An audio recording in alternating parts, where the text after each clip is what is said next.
দিনের তরি যাই রে ডুবি এসে ধর হাল। এসো যুবক এসো সেবক এসো মায়ের লাল। এসো যুবক এসো সেবক এসো মায়ের লাল। দিনের তরি যাই রে ডুবি এসে ধর হাল। এসো যুবক এসো সেবক এসো মায়ের লাল। এসো যুবক এসো সেবক এসো মায়ের লাল। আজ মুসলমানকে যাই না চেনা তার কাটিং শাটিং এ। আজ মুসলমানকে যাই না চেনা তার কাটিং শাটিং এ। হালাল ফেলে মেতেছে সব মদারা ফিঙে। জাতিকুল সবেদের হাতে হলো রে পয়মাল। এসো যুবক এসো সেবক এসো মায়ের লাল। এসো যুবক এসো সেবক এসো মায়ের লাল। আজ পূবের দেশে ঘর বেদেশে পশ্চিমী সভ্যতা। আজ পূবের দেশে ঘর বেদেশে পশ্চিমী সভ্যতা। তাই নাদানেরা খুব মেতেছে করাতে ভদ্রতা। বুঝলি না রে বুঝবি রে তো এটা ইমান ধ্বংসের কল। এসো যুবক এসো সেবক এসো মায়ের লাল। এসো যুবক এসো সেবক এসো মায়ের লাল। আজ মায়ের জাতি নারীরা সব বিকাই যে বাজারে। আজ মায়ের জাতি নারীরা সব বিকাই যে বাজারে। পেটের দায়ে ইজ্জত হাতে ঘুরছে দারে দারে। লোকে টাকার লোক দেখিয়ে করছে না যে হাল। এসো যুবক এসো সেবক এসো মায়ের লাল। এসো যুবক এসো সেবক এসো মায়ের লাল। দিনের তরি যাই রে ডুবি এসে ধর হাল। এসো যুবক এসো সেবক এসো মায়ের লাল। এসো যুবক এসো সেবক এসো মায়ের লাল।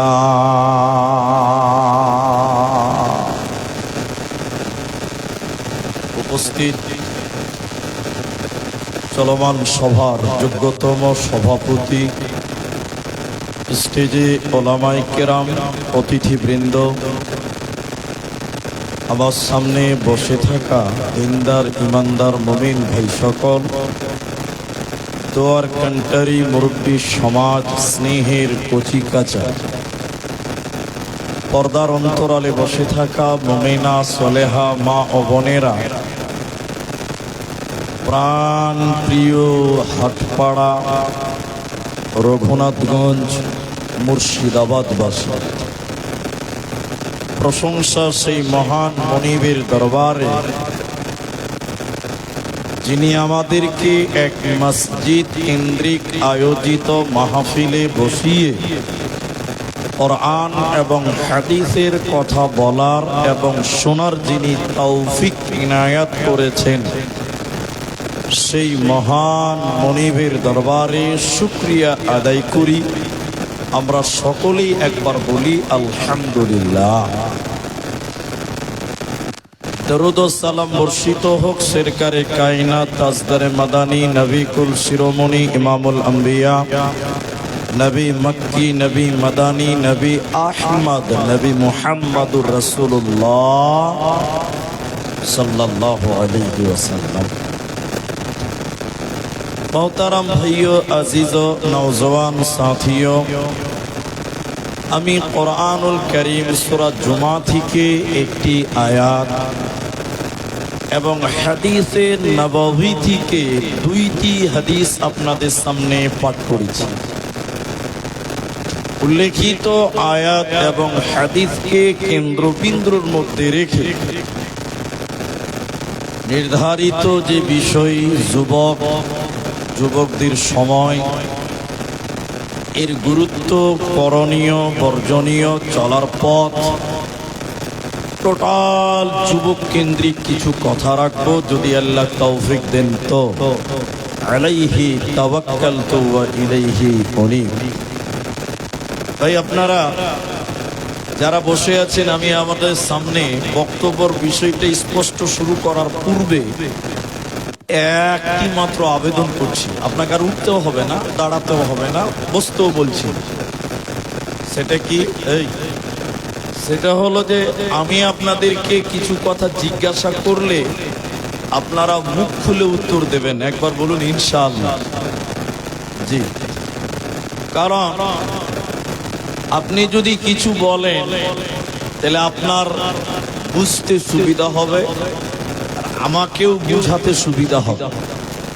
অনেক জায়গার মানুষ এই মুর্শিদাবাদী আছে যারা মুখ খুলে না, জিজ্ঞাসা করলেও বলে না। ওরা ভাবে যে মুরব্বি সাহেব বলবে না, আপনি তো বক্তা, তা আমাদেরকে কেন জ্বালাইছেন।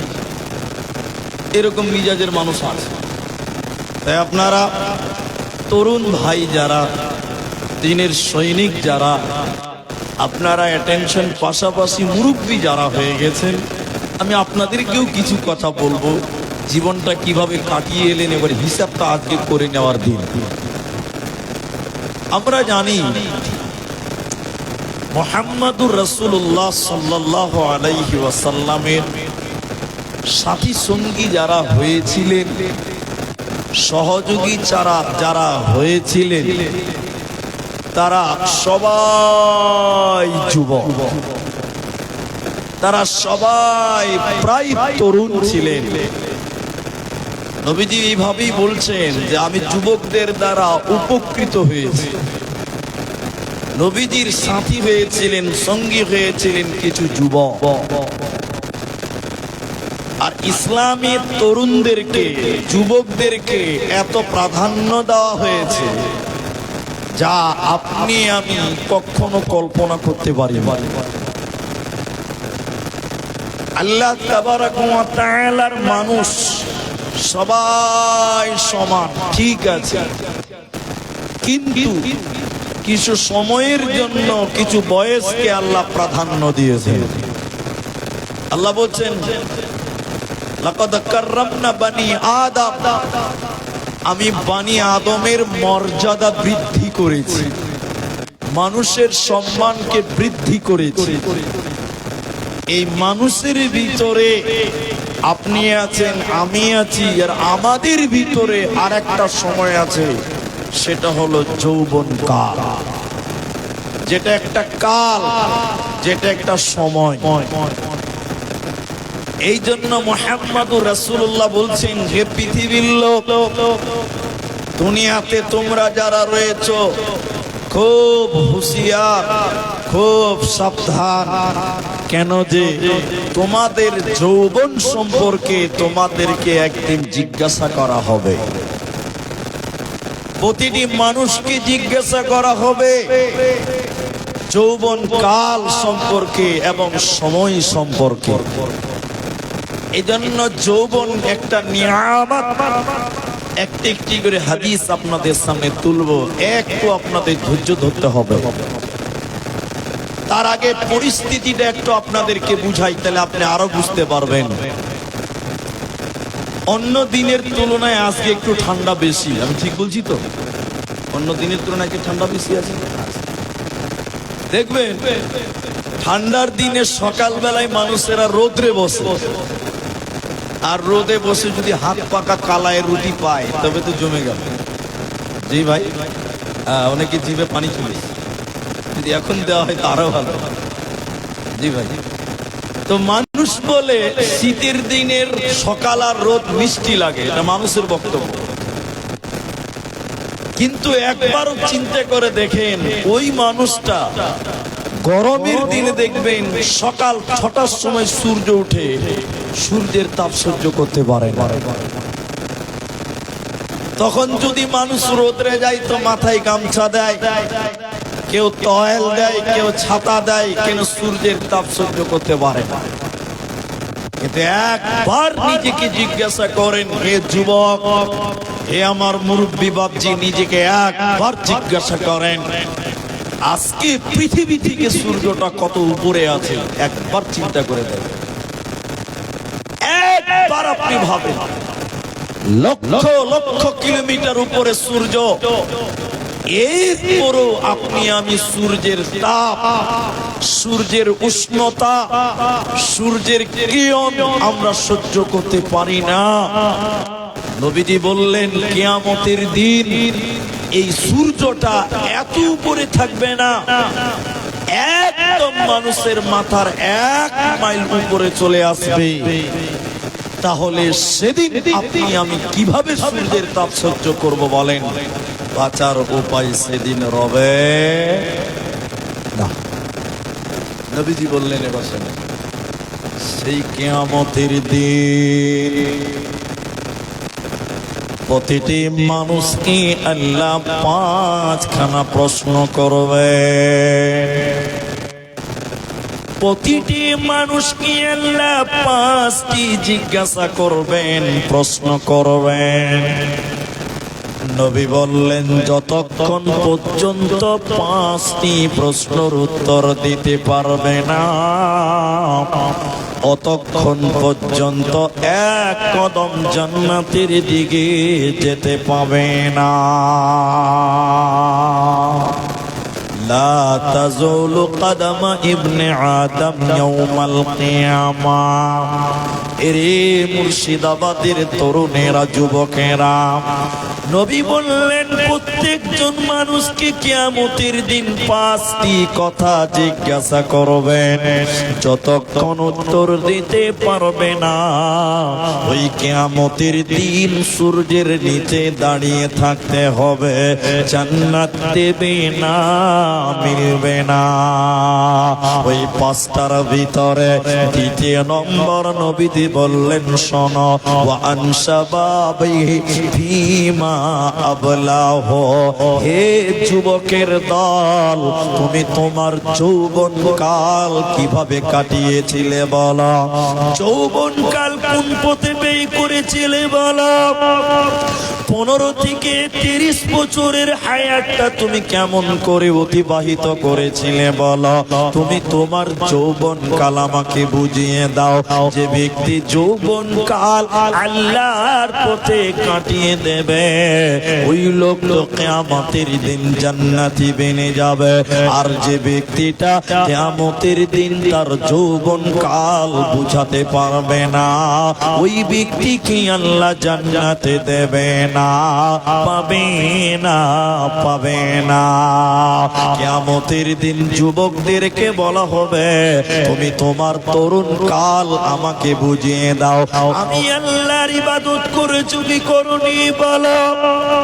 হে যুবক সম্প্রদায়, শুনে নাও, যদি তুমি আল্লাহর ইবাদত করো, কিয়ামতের দিন আল্লাহ তোমাকে আরশের নিচে স্থান দেবে। ওয়াফির আয়াতে নবী অন্য জায়গাতে বললেন, শুনে নাও, ওই কিয়ামতের দিনে আমার আল্লাহ 7 শ্রেণী মানুষকে তার আরশের নিচে স্থান দেবে।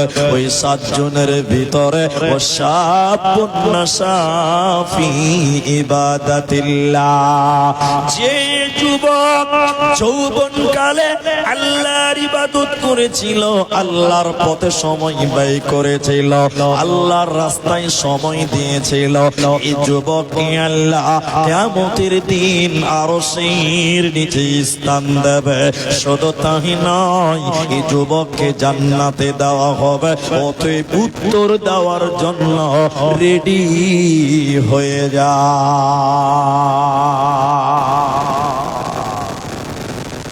এখন যেটা প্রশ্ন আপনাদেরকে কিছু উত্তর দেব, এখন যুবকেরা নেকির কাজ বেশি করে না গুনার কাজ বেশি করে? সবাই বলেন গুনার কাজ বেশি করে। এখনকার তরুণ, এখন যুবক সম্প্রদায় নেকির কাজে কম, গুনার কাজে প্রতিযোগিতায় নেমেছে, গুনার কাজে নেমে গেছে আজকের যুবকেরা।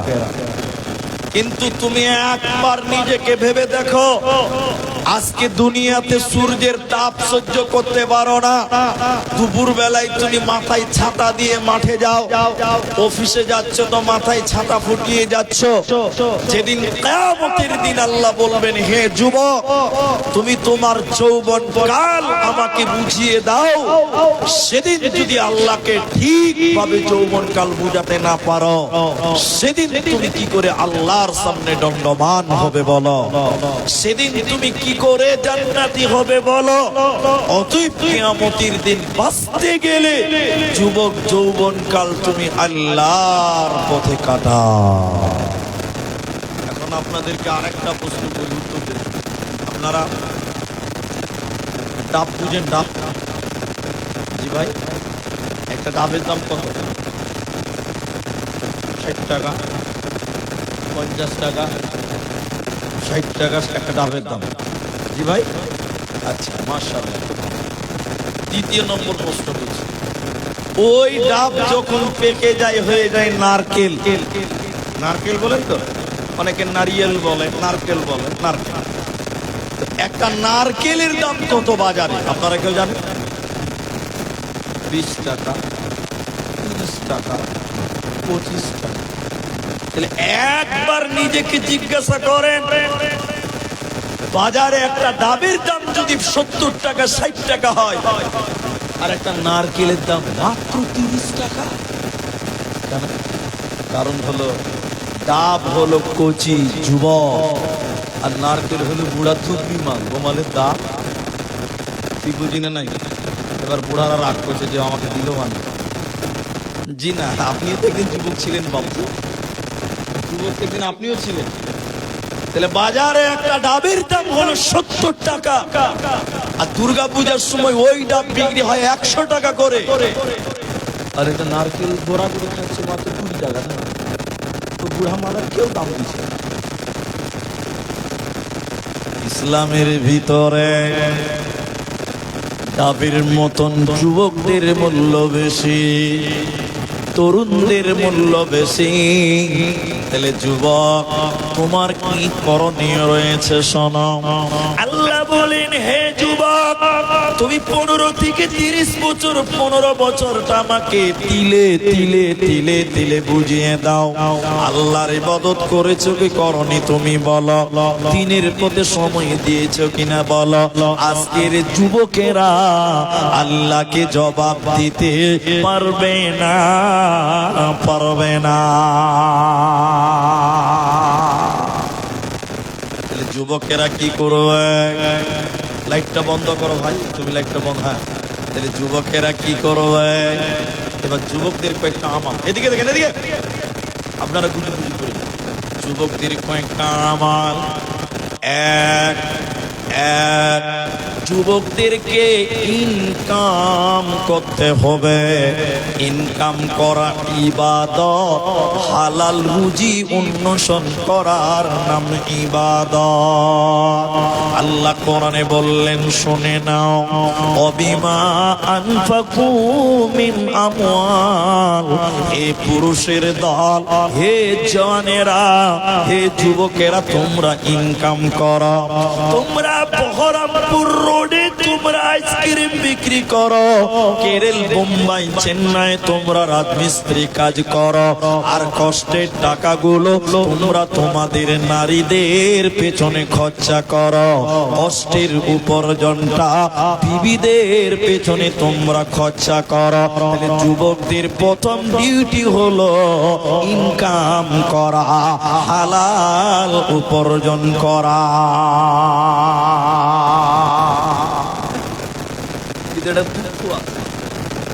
কার মনে আছে না নাই? আমার মনে আছে, আমার অন্তরের কথাটা আমি বলতে। আমরা কষ্ট করি, ইনকাম করি, আর আমাদের টাকা আমাদের স্ত্রীর পেছনে খরচা করি। আপনারা করেন কি করেন না? কিন্তু স্ত্রীদের একটা দায়িত্ব আছে, স্ত্রীদের দায়িত্ব নাই?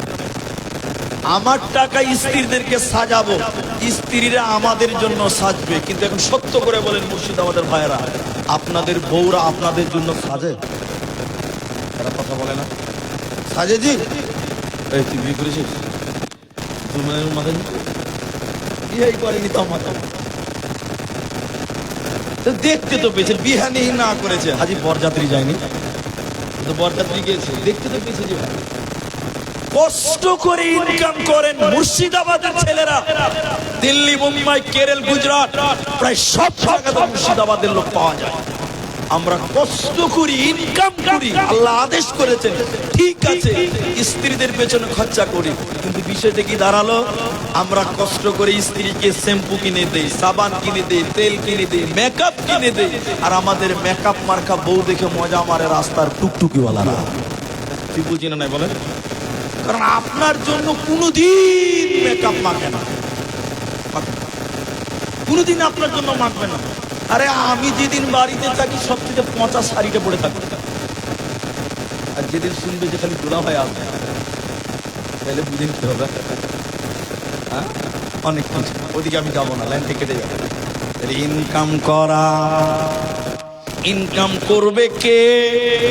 যার শরীরে তাকত আছে, মানে জওয়ান, যার ভিতরে শক্তি আছে। যে যুবক বৃদ্ধ কোনোদিন উপার্জন করতে পারে না, এই জন্য যুবকের দল, তোমাদের প্রথম ইবাদত হলো ইনকাম করা। যেমন এদিকে আমি যে মসজিদে ছিলাম, ওটা জুমা মসজিদ, এই গ্রামটা হাটপাড়া। আপনারা খালি কথা বলবেন যখন জিজ্ঞাসা করো তখন। হাটপাড়াতে একটা 75 বছরের বুড়া, মানে বিয়ারিং কাজ করছে না, সোজা করে হাঁটতে পারে। এই বুড়া মানুষটা 12টার সময় ভাত খেয়েছে, 12টা, দুপুর 12টা, জোহরের আজান দিয়েছে। বুড়া ভাবছে যাই এবার নামাজটা পড়ে, লাঠি ভর করতে করতে করতে করতে মসজিদে গিয়ে জোহরের নামাজ জামাতে পড়বে। বুড়া তো ভাত খেলে, বুড়া মনে মনে ভাবছে একবারে আসরের নামাজ পড়ে তারপর বাড়ি। বুড়া মানুষের কোনো কাজ নাই, ভাত খাওয়া হয়ে গেছে, গোটা দুপুরটা মসজিদে কাটালো। এবার মসজিদের জোহরের নামাজ পড়ে মসজিদের এক কান হাতে বসেছে, এরকম যেদিকে দিকে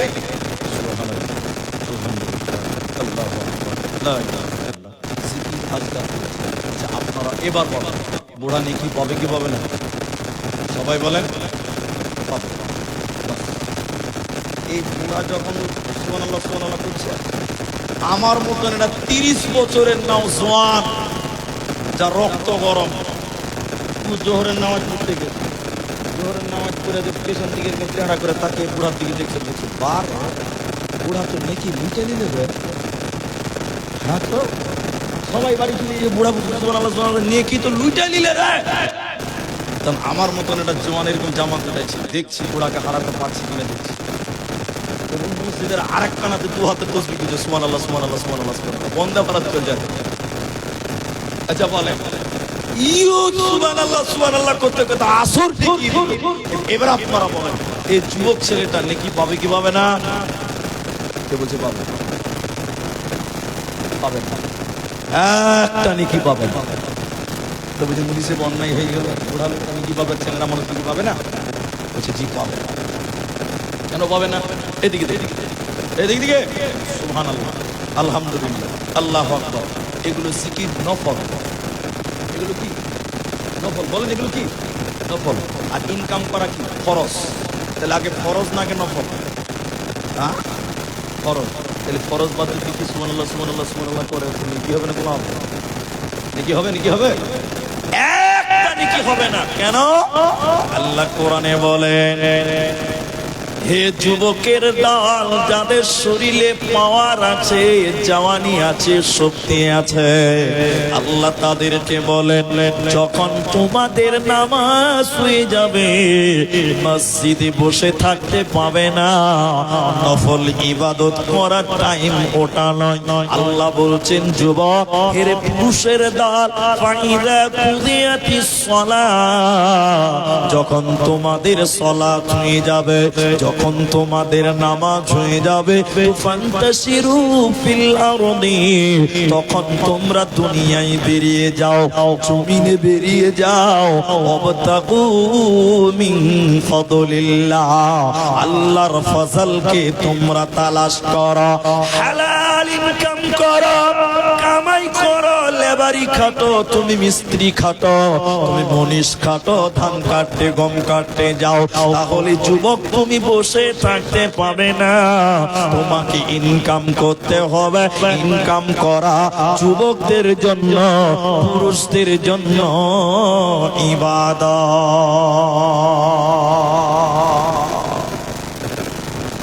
দ্বিতীয় নম্বর ইবাদত, যুবকদের 3টি থেকে 4টা ইবাদত বলছে। দ্বিতীয় নম্বর, পৃথিবীতে একমাত্র একটা ইবাদত আছে, যে ইবাদতটা মেয়েদের জন্য মাপ, শিশু নাবালকদের জন্য মাপ, বৃদ্ধদের জন্য মাপ, আবার বড়ি বুড়াদের জন্য মাপ, বাচ্চাদের জন্য মাপ, নারীদের জন্য মাপ। একমাত্র যুবকদের জন্য একটি ইবাদত আছে, তরুণদের জন্য ইবাদত আছে, ওই ইবাদতটার নাম জিহাদ। জিহাদ বুড়া মানুষদের জন্য মাপ, নারীদের জন্য মাপ, শিশুদের জন্য মাপ। একমাত্র যুবকদেরকে আল্লাহ কোরআনে ডেকে বলেন, মালাকুম লা তুকাতিলুনা ফি সাবিলিল্লাহ, হে যুবকের দল, আল্লাহ বলেন, মালাকুম, কি হয়েছে তোমাদের, কি হয়েছে তোদের, লা তুকাতিলুনা ফি সাবিলিল্লাহ, তোরা কেন আল্লাহর রাস্তায় লড়াই করছিস না, তোমরা কেন জিহাদ করছো না? তাহলে যুবকদের জন্য একমাত্র একটি ইবাদত রয়েছে, যা পৃথিবীর অন্য কাউকে করতে বলা হয়নি, ওই ইবাদতটার নাম জিহাদ। এখন জিহাদ নাই, এখন জিহাদের প্রয়োজন নাই, এটা ইসলামিক রাষ্ট্র নয়, এখন জিহাদ নাই, আমাদের কোনো আমির নাই, কিন্তু প্রতিটি যুবক নিজের ভিতরে তামান্না করবে, আল্লাহ তুমি জিহাদের মৃত্যু দিও, শহীদের মৃত্যু আমাকে দিও।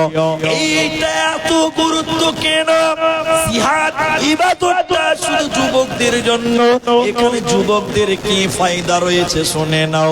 ফায়দাটা হলো, কেউ যদি জিহাদ করতে গিয়ে, আল্লাহর দ্বীনকে রক্ষা করতে গিয়ে কোন যুবক যদি শহীদ হয়ে যায়, কোন যুবক যদি নিহত হয়ে যায়, আল্লাহ বলেন এই যুবকের কোনো বিচার হবে না, কোনো হিসাব লাগবে না, বিনা হিসাবে এই যুবক শহীদকে আল্লাহ জান্নাতে দেবে। অতএব যুবকের দল, তোমাদের দিলে দ্বিতীয় নম্বর ইবাদত থাকবে জিহাদ ফি সাবিলিল্লাহ। তাহলে কিয়ামতের দিন 5টি কথা আল্লাহ জিজ্ঞাসা করবেন। ওই 5টির ভিতরে প্রথম নাম্বার বললাম, যৌবনকাল কেমন করে কাটিয়েছো যুবক? যৌবনকাল আমি আল্লাহকে বুঝিয়ে দাও।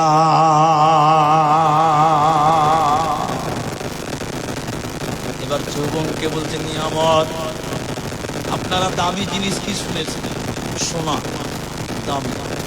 জি ভাই, সোনা দামি না কম দামি? দামি। তারপরে হিরে দামি। আল্লাহর নবী বলেন, তোমরা যৌবন কালকে দামি মনে করো।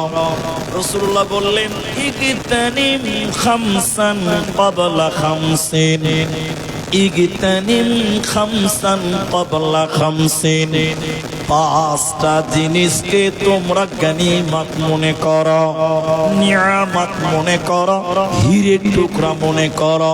পাঁচটা জিনিস চলে যাওয়ার আগে ওই পাঁচটার ভিতরে একটা নবীজি বলেন শাবাবাকা ক্বাবলা হারামিকা, যৌবনকে নিয়ামত মনে করো বৃদ্ধ হয়ে যাওয়ার আগে। কারণ মানুষের জীবনে যৌবন এক চান্স আল্লাহ দেবে, দ্বিতীয় চান্স যৌবন আল্লাহ দেবে না, পাবে না, পাবে না। এখন যার বয়স 50 বছর, এদিকে দেখুন, তুই যদি তাহাজ্জুদ নামাজ পড়ে দোয়া করে আল্লাহ 18 বছর জীবনটা আরেকবার দাও দেবে। আর যদি 18 বছর চ্যাংড়াটা বলে আল্লাহ তুমি আমাদের যৌবনটা দাও, ওকে চাইতে হবে না, আল্লাহ বিনা চাওয়াতে দিন এক চান্স। বলুন কয় চান্স? আল্লাহ বলছেন একবার পাবি, তুই চাইলেও পাবি, না চাইলেও পাবি, একবার পাবে, দ্বিতীয়বার পাওয়া যাবে না। যৌবন মানুষ একবার পায়। আমার এক উস্তাদ আছে, এখনো বেঁচে আছে, ল্যাংড়া হয়ে গেছে, চলতে পারে, বেঁচে আছে, বোলপুরে বাড়ি, বোলপুর তো মোটর সাইকেল চালাতো। আমরা যখন পড়েছি তখনই ওর দাড়ি পেকে গেছে, নামটা বলে দিয়েছি মানে আব্দুল হালিম সাহেব, বড় বড় দাড়ি, মোটর সাইকেল চালাতো। যখন রাস্তায় ছিল খুব স্পিডে গাড়ি চালাতো, দাড়ি হয়ে এরকম পেছনে চলে যেত। একদিন ক্লাসে আমরা বলছি মানুষের কত পাওয়া, আমার ইয়ার কি করে বলছে পাওয়া। তখন বলছে বেটা মানুষ পুরে বুড়া হয়ে গেছে, আমার মনটা বুড়া হয়ে গেছে। আমার জন্য যদি তোরা মেয়ে দেখিস তারা 3টে বিয়ে করতে পারে আসলে, কিন্তু জি না, তোমার যৌবন এক চান্স, দ্বিতীয় চান্স আল্লাহ দেবে না। আর ওই চান্সে প্রথম চান্স তোমাকে কাজে লাগাতে হবে, আল্লাহর পথে কাটাতে হবে। কারণ যুবকদের প্রতি আল্লাহ দয়া, অনুগ্রহ, ঈমানি তাকওয়াত আল্লাহ বাড়িয়ে দেন। আল্লাহ বলেন ইন্নাহুম ফিতিয়াতুন আমানু বিরাব্বিহিম। আল্লাহ আসহাবে কাহাফের ঘটনা তুলে কোরআনে বলেন, হে হাটপাড়ার যুবকেরা, তোমাদেরকে আল্লাহ বলছেন তাদের দিকে দেখো, তারা কয়েকজন যুবক ছিল, তারা কয়েকজন যুবক, তারা গর্তে লুকিয়েছিল। আল্লাহ তাদের ঈমানি তাকওয়াত আরো বাড়িয়ে দিয়েছিল। অতএব যুবক রে, তুমি যদি আল্লাহর পথে অগ্রসর হও, আল্লাহ তোমার ঈমানকে বৃদ্ধি করে দিবে, তোমার ঈমানের পাওয়ারকে বাড়িয়ে দিবে। ইসলামে যুবকদের যাওয়া অবদান রয়েছে, বৃদ্ধদের তা অবদান কোনোদিন সেটা পূর্ণ করতে পারবে না। যুবকদের অবদান বুড়ারা কোনোদিন মেটাতে পারে না। তার জ্বলন্ত প্রমাণ 2টি সাহাবীর ঘটনা আপনাদেরকে বলে শুনেলেন। হাজরাতে ওমর আর হাজরাতে যায়েদ, হাজরাতে ওমর আর হাজরাতে যায়েদ। যায়েদের ঘটনাটা 2 মিনিট না বললে বুঝতে পারবেন না। ওরে বেটি রে, কান করে শুনে নিন, যুবকেরা ইসলামের জন্য কি করেছিলেন। একদিন নবীজি মসজিদে দাঁড়িয়ে গিয়ে ইশারের নামাজের পর বলতে লাগলেন, যুবক, হে মুসল্লিবৃন্দ, তোমরা বসে যাও, তোমরা বসে যাও। সমস্ত মুসল্লিরা নামাজের পর বসে গেল। নবীজি বললেন, হে লোক সকল, ইসলামকে বাঁচাবার জন্য, দ্বীনকে রক্ষার জন্য, কোরআনকে বাঁচাবার জন্য যুদ্ধে যেতে হবে, জিহাদে যেতে হবে। এই জিহাদের কমান্ডার হবে কারা? কোন বুড়া মানুষ নয়, কোন দুর্বল মানুষ নয়, যুবকদেরকে কমান্ডার বানাচ্ছেন। নবীজি বানালেন কাকে? মসজিদে দাঁড়িয়ে গিয়ে বললেন, অমুক জন কই? ফলানুন ফলানুন ফলানুন অমুক জন কই? নবীজি 3 জন ব্যক্তির নাম বললেন। 1 নম্বর নবী বলেন, যায়েদ রে, যায়েদ তুমি কোথায় আছো মসজিদে? যায়েদ হাত উঁচু করে বললেন লাব্বাইক ইয়া রাসূলুল্লাহ। দ্বিতীয় নম্বর নবী বলেন জাফর ইবনে আবি তালিব তুমি কোথায় আছো মসজিদে? সেও হাত তুলে উঁচু করে বললেন লাব্বাইক ইয়া রাসূলুল্লাহ। নবীজি তিন নম্বর যুবককে দাঁড় করালেন, ওই যুবকের নাম আব্দুল্লাহ বিন রাওয়াহা। এই তিনটা যুবক যখন দাঁড়িয়ে গেল, নবীজি বাকি লোকদেরকে বলল ইসলামের জন্য, দ্বীনকে রক্ষার জন্য এই তিনটি যুবককে আমি নির্বাচন করলাম, এদেরকে কমান্ডার বানালাম, সেনাপতি বানালাম। এদের নেতৃত্বে তোমরা লড়াই করবে, জিহাদ করবে, ইসলামের জন্য তোমাদের জান চলে যেতে পারে, অতএব তোমরা চলে যাও। এই তিনটা ছেলেকে বলল তোমরা রেডি হয়ে এসো, বাড়িতে সালাম জানিয়েছো, তোমাদের জিহাদে যেতে হবে। আমি তিনজনের কথা বলছি না, একজনের কথা বলবো। যুবক দেখে ইসলামের জন্য তাদের আত্মত্যাগ, তাদের ত্যাগটুকু আপনাকে দেখাই। এই যুগের যুবকেরা তাদের কাছ থেকে শিক্ষা গ্রহণ করেন। নবীজির সাহাবী জাফর চলে গেল, আব্দুল্লাহ বাড়িতে চলে গেল, হযরতে যায়েদ মসজিদে দাঁড়িয়ে রইলেন। নবীজি বললেন যাও তুমি বাড়িতে গিয়ে সালাম বিদায় নিয়ে এসো। হযরতে যায়েদ কাঁদতে কাঁদতে বলেছিলেন ইয়া রাসূলুল্লাহ আমি কোথায় যাব, কার কাছে বিদায় আনতে যাব? আমি তো আপনার কাছে লালিত পালিত হয়েছি, আমি আপনার কাছে মানুষ হয়েছি নবী আমার, অতএব আমি আপনার কাছে বিদায় নিতে হবে, আর কার কাছে বিদায় নিব? নবীজি তার জন্য দোয়া করেছিলেন, যুদ্ধে পাঠিয়ে দিলেন, জিহাদে পাঠিয়ে দিলেন। তারা কেউ বুড়া ছিল না, তারা সবাই যুবক ছিল। নিজের জীবনের মায়া তারা ত্যাগ করে যুদ্ধে চলে গেল। তারাও জানে হয়তো আজকের দেখাটাই রাসূলের সঙ্গে শেষ দেখা হয়ে গেল। এবার তারা যখন যুদ্ধে চলে গেল, বেঈমানেরা ওই তিনজন যুবকের ভিতরে একজনের ডান হাতকে এক কোপ দিয়ে কেটে ফেলে দিয়েছে। ডান হাতের হাড়টি কেটে গেছে, শুধু চামড়াটা লেগে আছে, হাতটা লালবাল লালবাল লালবাল করে ঝুলছে। সাহাবী সহ্য করতে না পেরে ওই চামড়াটুকু হাতকে পায়ের তলে পা দিয়ে পায়ের তলে রেখে টান দিয়ে একটা হাত ছিঁড়ে ফেলে দিল। সাহাবী যুবকটা বাঁ হাতে তলোয়ার নিল, বাঁ হাতে তলোয়ার নিয়ে লড়াই করছে, যুদ্ধ করছে। বেঈমানেরা ওই যুদ্ধের ময়দানে তার বাঁ হাতকে কেটে নিল, দুই হাতকে কেটে টুকরো টুকরো করে দিল। সেই সাহাবী পড়ে গেল ময়দানে। এবার পেছন দিক থেকে বেঈমানেরা তার গলাকে আলাদা করে দিল, তার গলাকে মাথা থেকে আলাদা করে দিল। যুদ্ধের ময়দানে টুকরা টুকরা হয়ে গেল যুবক। সাহাবীরা লক্ষ্য করে দেখতে পাচ্ছে না তাদের সঙ্গীকে। দূর থেকে একজন দেখলো, ওই যে দেখতে পাওয়া যাচ্ছে ইসলামের পতাকা, কালেমার পতাকা দেখতে পাওয়া যাচ্ছে, কিন্তু সাহাবীকে দেখতে পাওয়া যায় না। বাকি লোকেরা দৌড়তে দৌড়তে দৌড়তে এসে দেখলো ওই রাসূলের সাহাবী, যুবক কমান্ডার সাহাবীকে বেঈমানেরা কেটে টুকরো টুকরো করে দিয়েছে। এরপরে দাঁত দিয়ে কামড়িয়ে ইসলামের পতাকাকে উত্তোলন করে রেখেছিল। তারা নিজের জীবন চলে গেছে, কিন্তু ইসলামকে নিচে নামতে দেয় নাই, কালেমার পতাকাকে নিচে নামতে দেয় নাই। তারা ছিল যুবক, আসহাবে কাহফের ঘটনা, তারা ছিল যুবক। আল্লাহ তাবারাক ওয়া তাআলা বলেন ইন্নাহুম ফিতয়াতুন আমানু বিরাব্বিহিম, তারা কয়েকজন যুবক, আমি আল্লাহ তাদের ঈমানের ভোল্টেজকে বাড়িয়ে দিয়েছিলাম। অতএব যুবক রে, তোমাদের মতন যুবকেরা নবীজির সঙ্গী হয়ে নিজের জীবনকে বিলিয়ে দিয়েছে। অতএব তোমরা আল্লাহর রাস্তায় সময় দাও, কিয়ামতের দিন আল্লাহ আরশের নিচে স্থান দেবে, তোমাদের কোনো চিন্তা রবে না, রবে না, রবে না।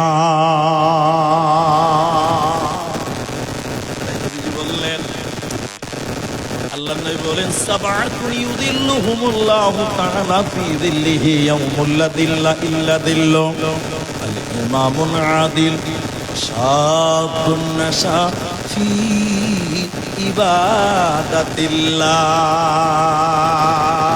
যারা যুবক আল্লাহকে ডাকে, আল্লাহর পথে সময় দেয়, আল্লাহর রাস্তায় সময় বের করে, এদেরকে কিয়ামতের দিন আল্লাহ বলবেন তোদের জন্য রিজার্ভেশন, আরশের নিচে জায়গা আছে, তোদের কোনো চিন্তা না। এবার 3 নাম্বার, যুবকদের ইসলামের কি গুরুত্ব কাজ করতে হয়। 3 নাম্বার, দাওয়াত, দাওয়াত তাবলীগ, দাওয়াত ও তাবলীগ। যুবকদেরকে তাবলীগের কাজ করা, দাওয়াতের কাজ করা। যদি তুমি দ্বীনের দাওয়াত দাও মানুষদেরকে, কিয়ামতের দিন আল্লাহ বলেন হে যুবক, যৌবনকাল কিভাবে পার করেছিলা? সেদিন বলবে আল্লাহ তোমার দ্বীনকে প্রচার করেছিলাম, মানুষদেরকে দ্বীনের কাজ করেছিলাম। এজন্য যুবক শুনে নাও, ওয়ালতাকুম মিনকুম উম্মাতুন ইয়াদউনা ইলাল খায়র। আল্লাহ এরকম যুবকদেরকে ডেকে বলেন, মুমিনদেরকে ডেকে বলছেন তোমাদের ভিতরে এমন একটা দল থাকা দরকার, তোমাদের ভিতরে এমন একটা গ্রুপ থাকা দরকার, যে দলের লোকেরা মানুষদেরকে দ্বীনের পথে ডাকবে।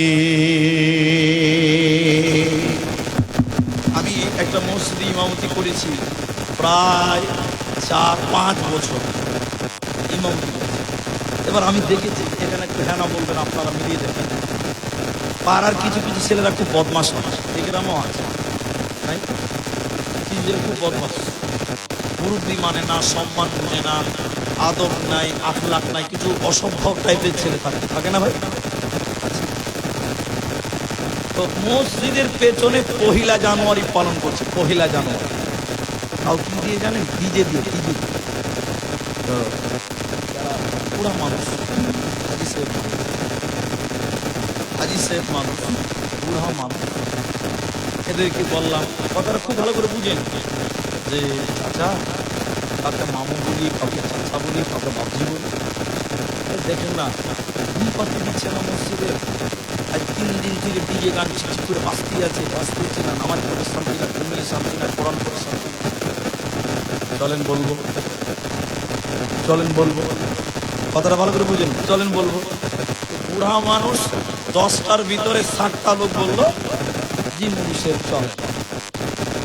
মসজিদের এই আমরা যে যাব, এই খবর শুনে কয়েকটা যুবক ছিল বলছে বুড়ারা যদি খালি এদিকে চলে আসে কিনা, আমরা মসজিদের চাঁদা টান্দা সব বন্ধ করি।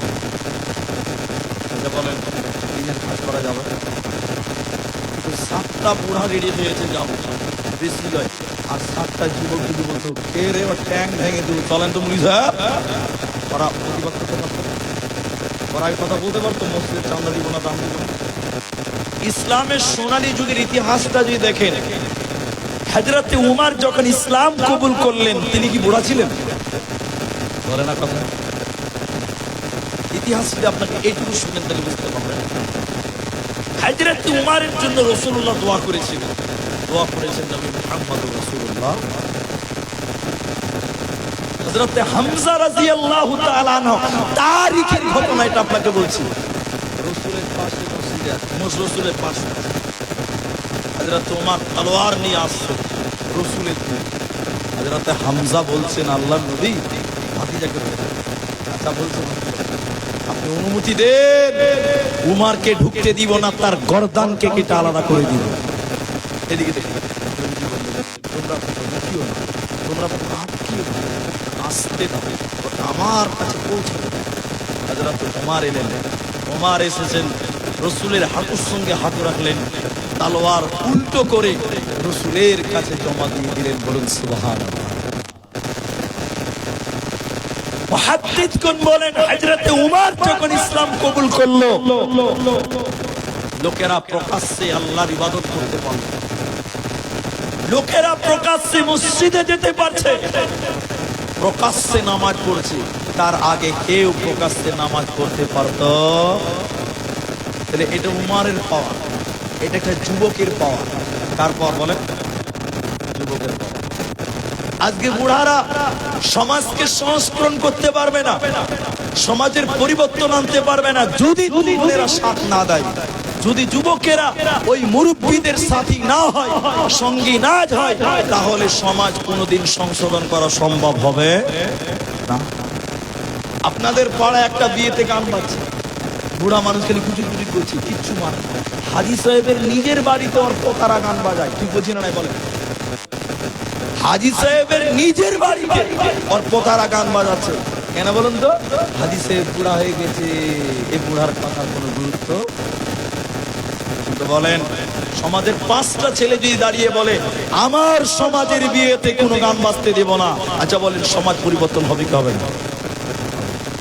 এজন্য আল্লাহ বলেন ওয়ালতাকুম মিনকুম উম্মাতুন ইয়াদউনা ইলাল খায়র, তোমরা এমন একটা দল করো মানুষদেরকে ভালো কাজের আদেশ করো।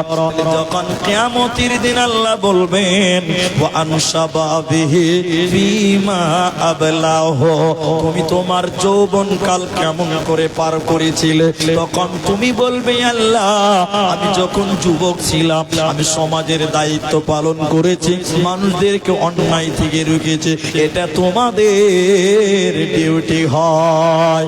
এবার 5টা প্রশ্নটা গুনিয়ে দিব। আল্লাহর নবী বললেন 1 নাম্বার, নবীজি বললেন শুনে নাও, 5টা প্রশ্ন করা হবে। 1 নাম্বার শুনে নাও, লা তাযালু কাদামা ইবনে আদম ইয়াউমাল কিয়ামা হাত্তা ইউসআলা আন খামসিন আন উমরিহি ফীমা আফনাহু।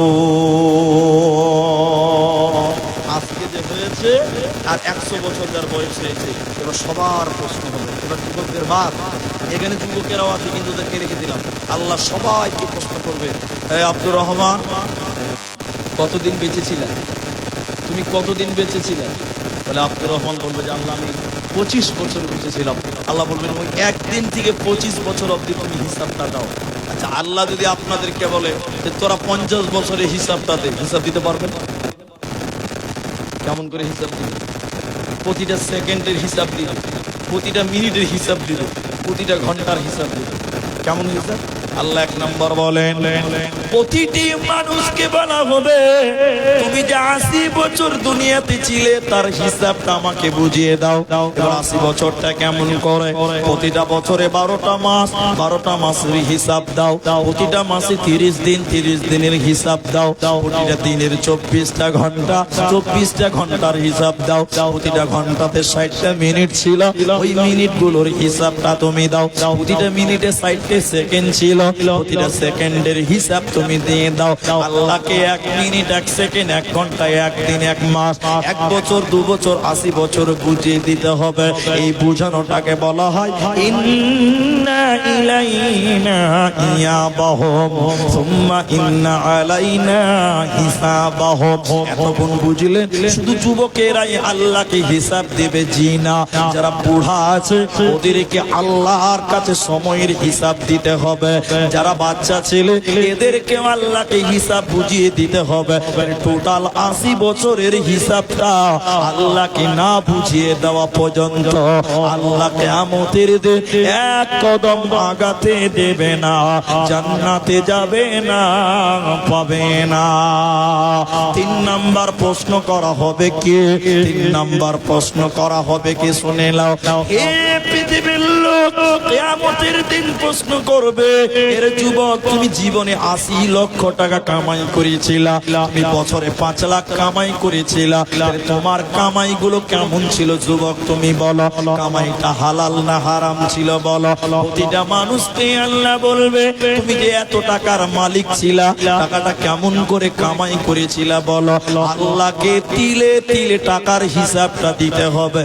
যে ব্যক্তি মালের যাকাত দেয়নি দুনিয়াতে, যে যুবক ব্যবসা করেছিল ব্যবসার যাকাত দেয়নি, ধানের ওসর দেয়নি, গমের ওসর দেয়নি, এর মাল হারাম হয়ে গেছে, এর সম্পত্তি হারাম হয়ে গেছে। আপনি উমরপুরে দোকান করেন, লুঙ্গি পরে দোকান করেন, দোকানে 3 লাখ টাকার মাল আছে, ওই মালগুলো 1 বছর হয়ে গেছে, হিসাব করে যাকাত বের করলেন না, তার মানে আপনার দোকানের ইনকামটা হারাম। কিয়ামতের দিন বলবে, হে যুবকেরা, তোমার জীবনে আমি 1 কোটি টাকা দিয়েছিলাম, ওই 1 কোটি টাকাটা কেমন করে কামাই করেছিলা বলো? তিলে তিলে কামাইয়ের হিসাবটা দিতে হবে। আল্লাহর নবী বলেন, এমন একটা জামানা আসবে, শুনে নাও, মানুষেরা পারোয়া করবে না, কেউ তাওয়াক্কা করবে না সে কামাই করেছে কিভাবে, হালাল না হারাম। 4 নাম্বার প্রশ্ন করবেন কিয়ামতের দিন। 1 নাম্বার 80 বছরের সময়টা বুঝিয়ে দাও, 2 নম্বর যৌবন কালটা বুঝিয়ে দাও, 3 নাম্বার কিভাবে কামাই করেছিলে হিসাবটা আমাকে দাও, কোনো সুদ ছিল না, ঘুষ ছিল না। 4 নাম্বার বলা হবে, তোমাকে যে এত টাকার মালিক বানিয়েছিলাম, টাকাগুলো কেমন করে তুমি খরচা করেছিলা, টাকাগুলো কেমন করে খরচা করেছিলা, এই খরচার হিসাবটা তোমাদেরকে দিতে হবে। ভাইয়া, এখন আপনাকে দুটি কথা জিজ্ঞাসা করছি, যারা বিরক্ত হচ্ছেন এই কথাটা বিরক্ত হয়েও শুনেন। কথাটা কি? আপনি বলে, মুনি সাহেব আমার টাকা আল্লাহকে হিসাব দিতে হবে? হবে। আপনি যদি 1 টাকা যদি অন্যায় ভাবে খরচা করেন, আল্লাহকে হিসাব দিতে হবে। তাহলে আপনার টাকাটা কোন পথে খরচা হবে এটা বলে দিয়েছেন আল্লাহ। সবাই বলুন, বলেছে কে? আল্লাহ। দেখি আপনাকে বুঝাতে পারি কিনা। আল্লাহ আপনাকে বলছে, একটা লোকের নাম বলছেন, ধরেন এই ছেলেটার নাম, এই লোকটার নাম ওমর ফারুক, এই লোকটার নাম ওমর ফারুক, বুঝাতে আল্লাহ ওমর ফারুককে বলছে, এই ওমর ফারুক, তোর মাসে ইনকাম ছিল 20,000 টাকা, তো 1 মাসে 20,000 কামাই করলি, তো 20,000 খরচা করলি কিভাবে বল? ওমর ফারুক শুরু করলো, দেখেন, ওই যে হাটপাড়া মসজিদের জালসা ছিল, দিয়েছিলাম 1,500 টাকা, ঠিক আছে। উত্তরপাড়া মসজিদের জালসা দিয়েছিলাম 1,500 টাকা, আল্লাহ বলছে ঠিক আছে। তারপর বলছে যে একটা গরিব কাঁদছিল, ওকে দিলাম 200 টাকা, ঠিক আছে। এটা বিধবা, পরনে ভালো শাড়ি ছিল না, একটা কাপড় কিনে দিলাম, দিল 800 টাকা, ঠিক আছে। ভিন্ন গ্রাম থেকে জালসার জন্য চাঁদা চাইছিল, দিলাম 300 টাকা, আল্লাহ বলছে ঠিক আছে। এরপরে বলছে যে পার্টি নেতারা গান করবে, চাঁদা চাইছিল, দিলাম 50 টাকা, আল্লাহ বলছে কেন দিলি ছিল? বলেন কি বলবো, বলতে পারবো? আল্লাহ যদি একবার বলে, ওই 50 টাকা গানের জন্য কেন দিয়েছিলি, কেন? আল্লাহর কেনর জবাব আমরা বলতে পারবো? কে পারবেন দেখি বলেন তো? খুব চাপ দিয়েছিল পঞ্চায়েতের নেতা, ওই লিখে দিয়েছিলাম, বলতে পারবে? একবার খালি বলবে আল্লাহ কেন, বাস তোর দাম পারবে। টাকাটা কিভাবে খরচা হবে বলেছেন আল্লাহ, বলুন বলেছেন কে? আল্লাহ যেভাবে খরচা করতে বলেছেন, যুবক তুমি কামাই করো, দিনে 200 টাকা বিমল খাও, গুটকা খাও, বন্ধু বান্ধবকে নিয়ে জুয়া খেলাও, তাস খেলো, আমার টাকা আমি যাবো না, তাই করে তোমার 1 টাকার হিসাব কাকে লাগবে বলুন একবার। এবার বলুন, টাকাগুলো তুমি যে এত টাকার মালিক আল্লাহ তোমাকে বানিয়েছে, কিভাবে খরচা করবেন এটাও বলে দিয়েছেন স্বয়ং। যেমন আমি দান চাইছি না, আমাকে বললো ভাই কিছু কালেকশন করতে হবে, এখন চাইছি আপনারা বসেন, কথাটা আল্লাহ বলে দিয়েছেন কিভাবে খরচা হবে।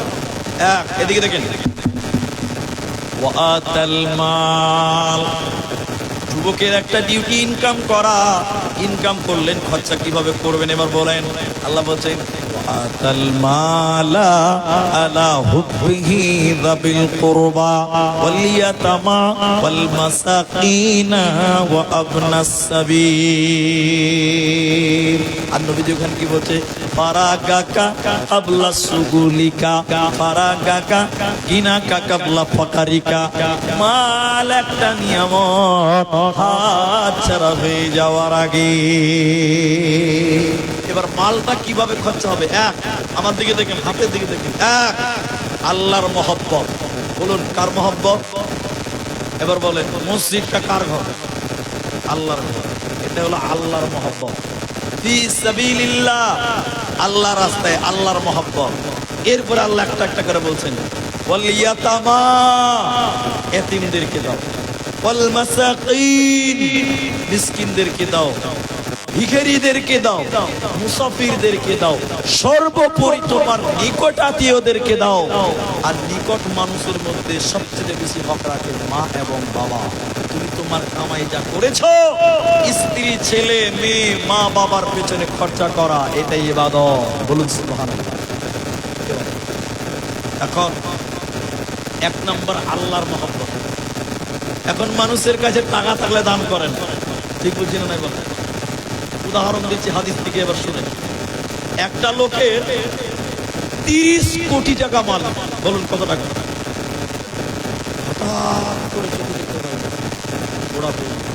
আচ্ছা বলুন, 30 কোটি টাকার সম্পত্তি গুছিয়ে রাখতে পারবে? 3টে ছেলেকে ভাগ করে দিয়েছে, কটা করে পাবে? 10 কোটি করে। বুড়ার কিচ্ছু নাই, এখন সব ছেলে মেয়েরা ভাগ নিয়ে নিয়েছে 30 কোটি টাকা।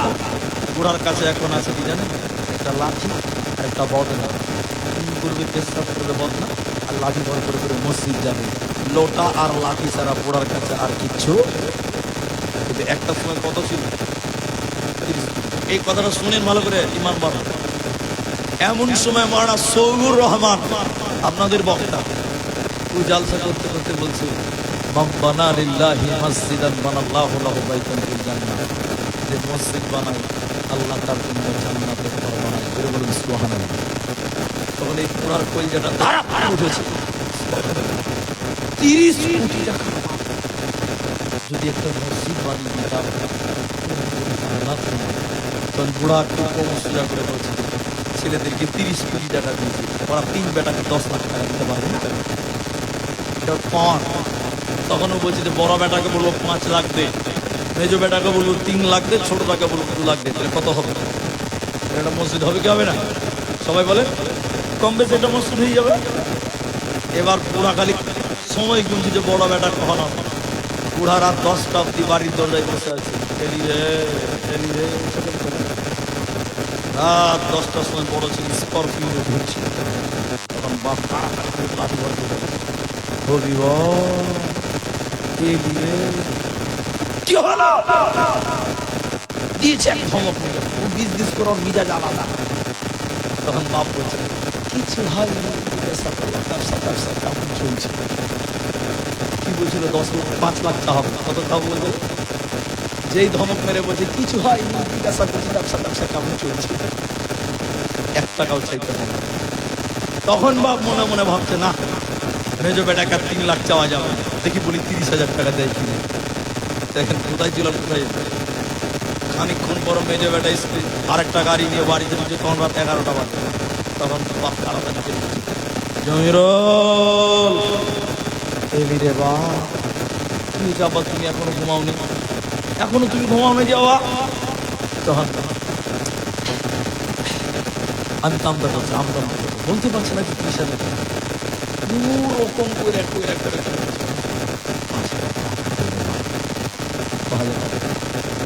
কত বলছিল প্রথম? 3 লাখ। কত বলছিল? 5,000 বলছে। 5,000 তো কমলো খালি। এবার ছেলে বলছে, বাবা তুমি বুড়া মানুষ, তুমি টাকা দিতে পারো? তোমার কি লাগবে বলো? আমাদের এত বড় বড় গাড়ি আছে, আমরা বাজার করতে পারবো না। তুমি বুড়া মানুষ বাজার করতে যাবে নাকি? কি করবে তুমি টাকা দাও? বলো বলো, আমরা কিনে দেবো, তোমার কি দরকার বলো। তখন বুড়ার করে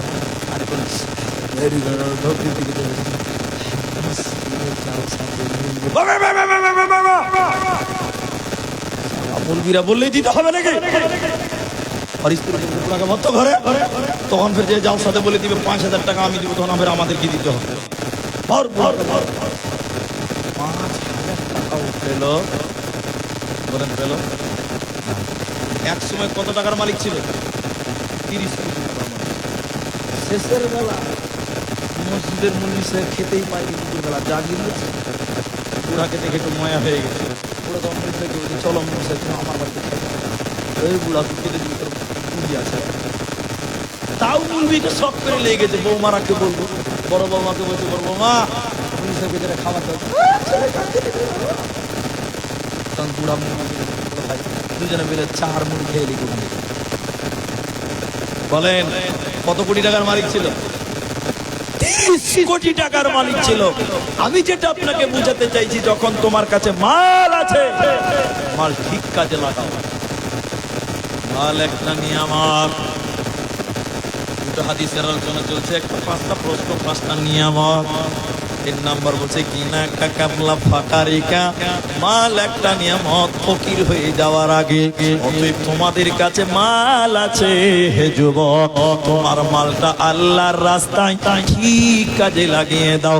কারণ আজকে টাকা আছে, কালকে থাকবে, এর কোনো ভরসা না। ঠিক বললাম না? নাই বলেন। আজকে আছে, কালকে থাকবে।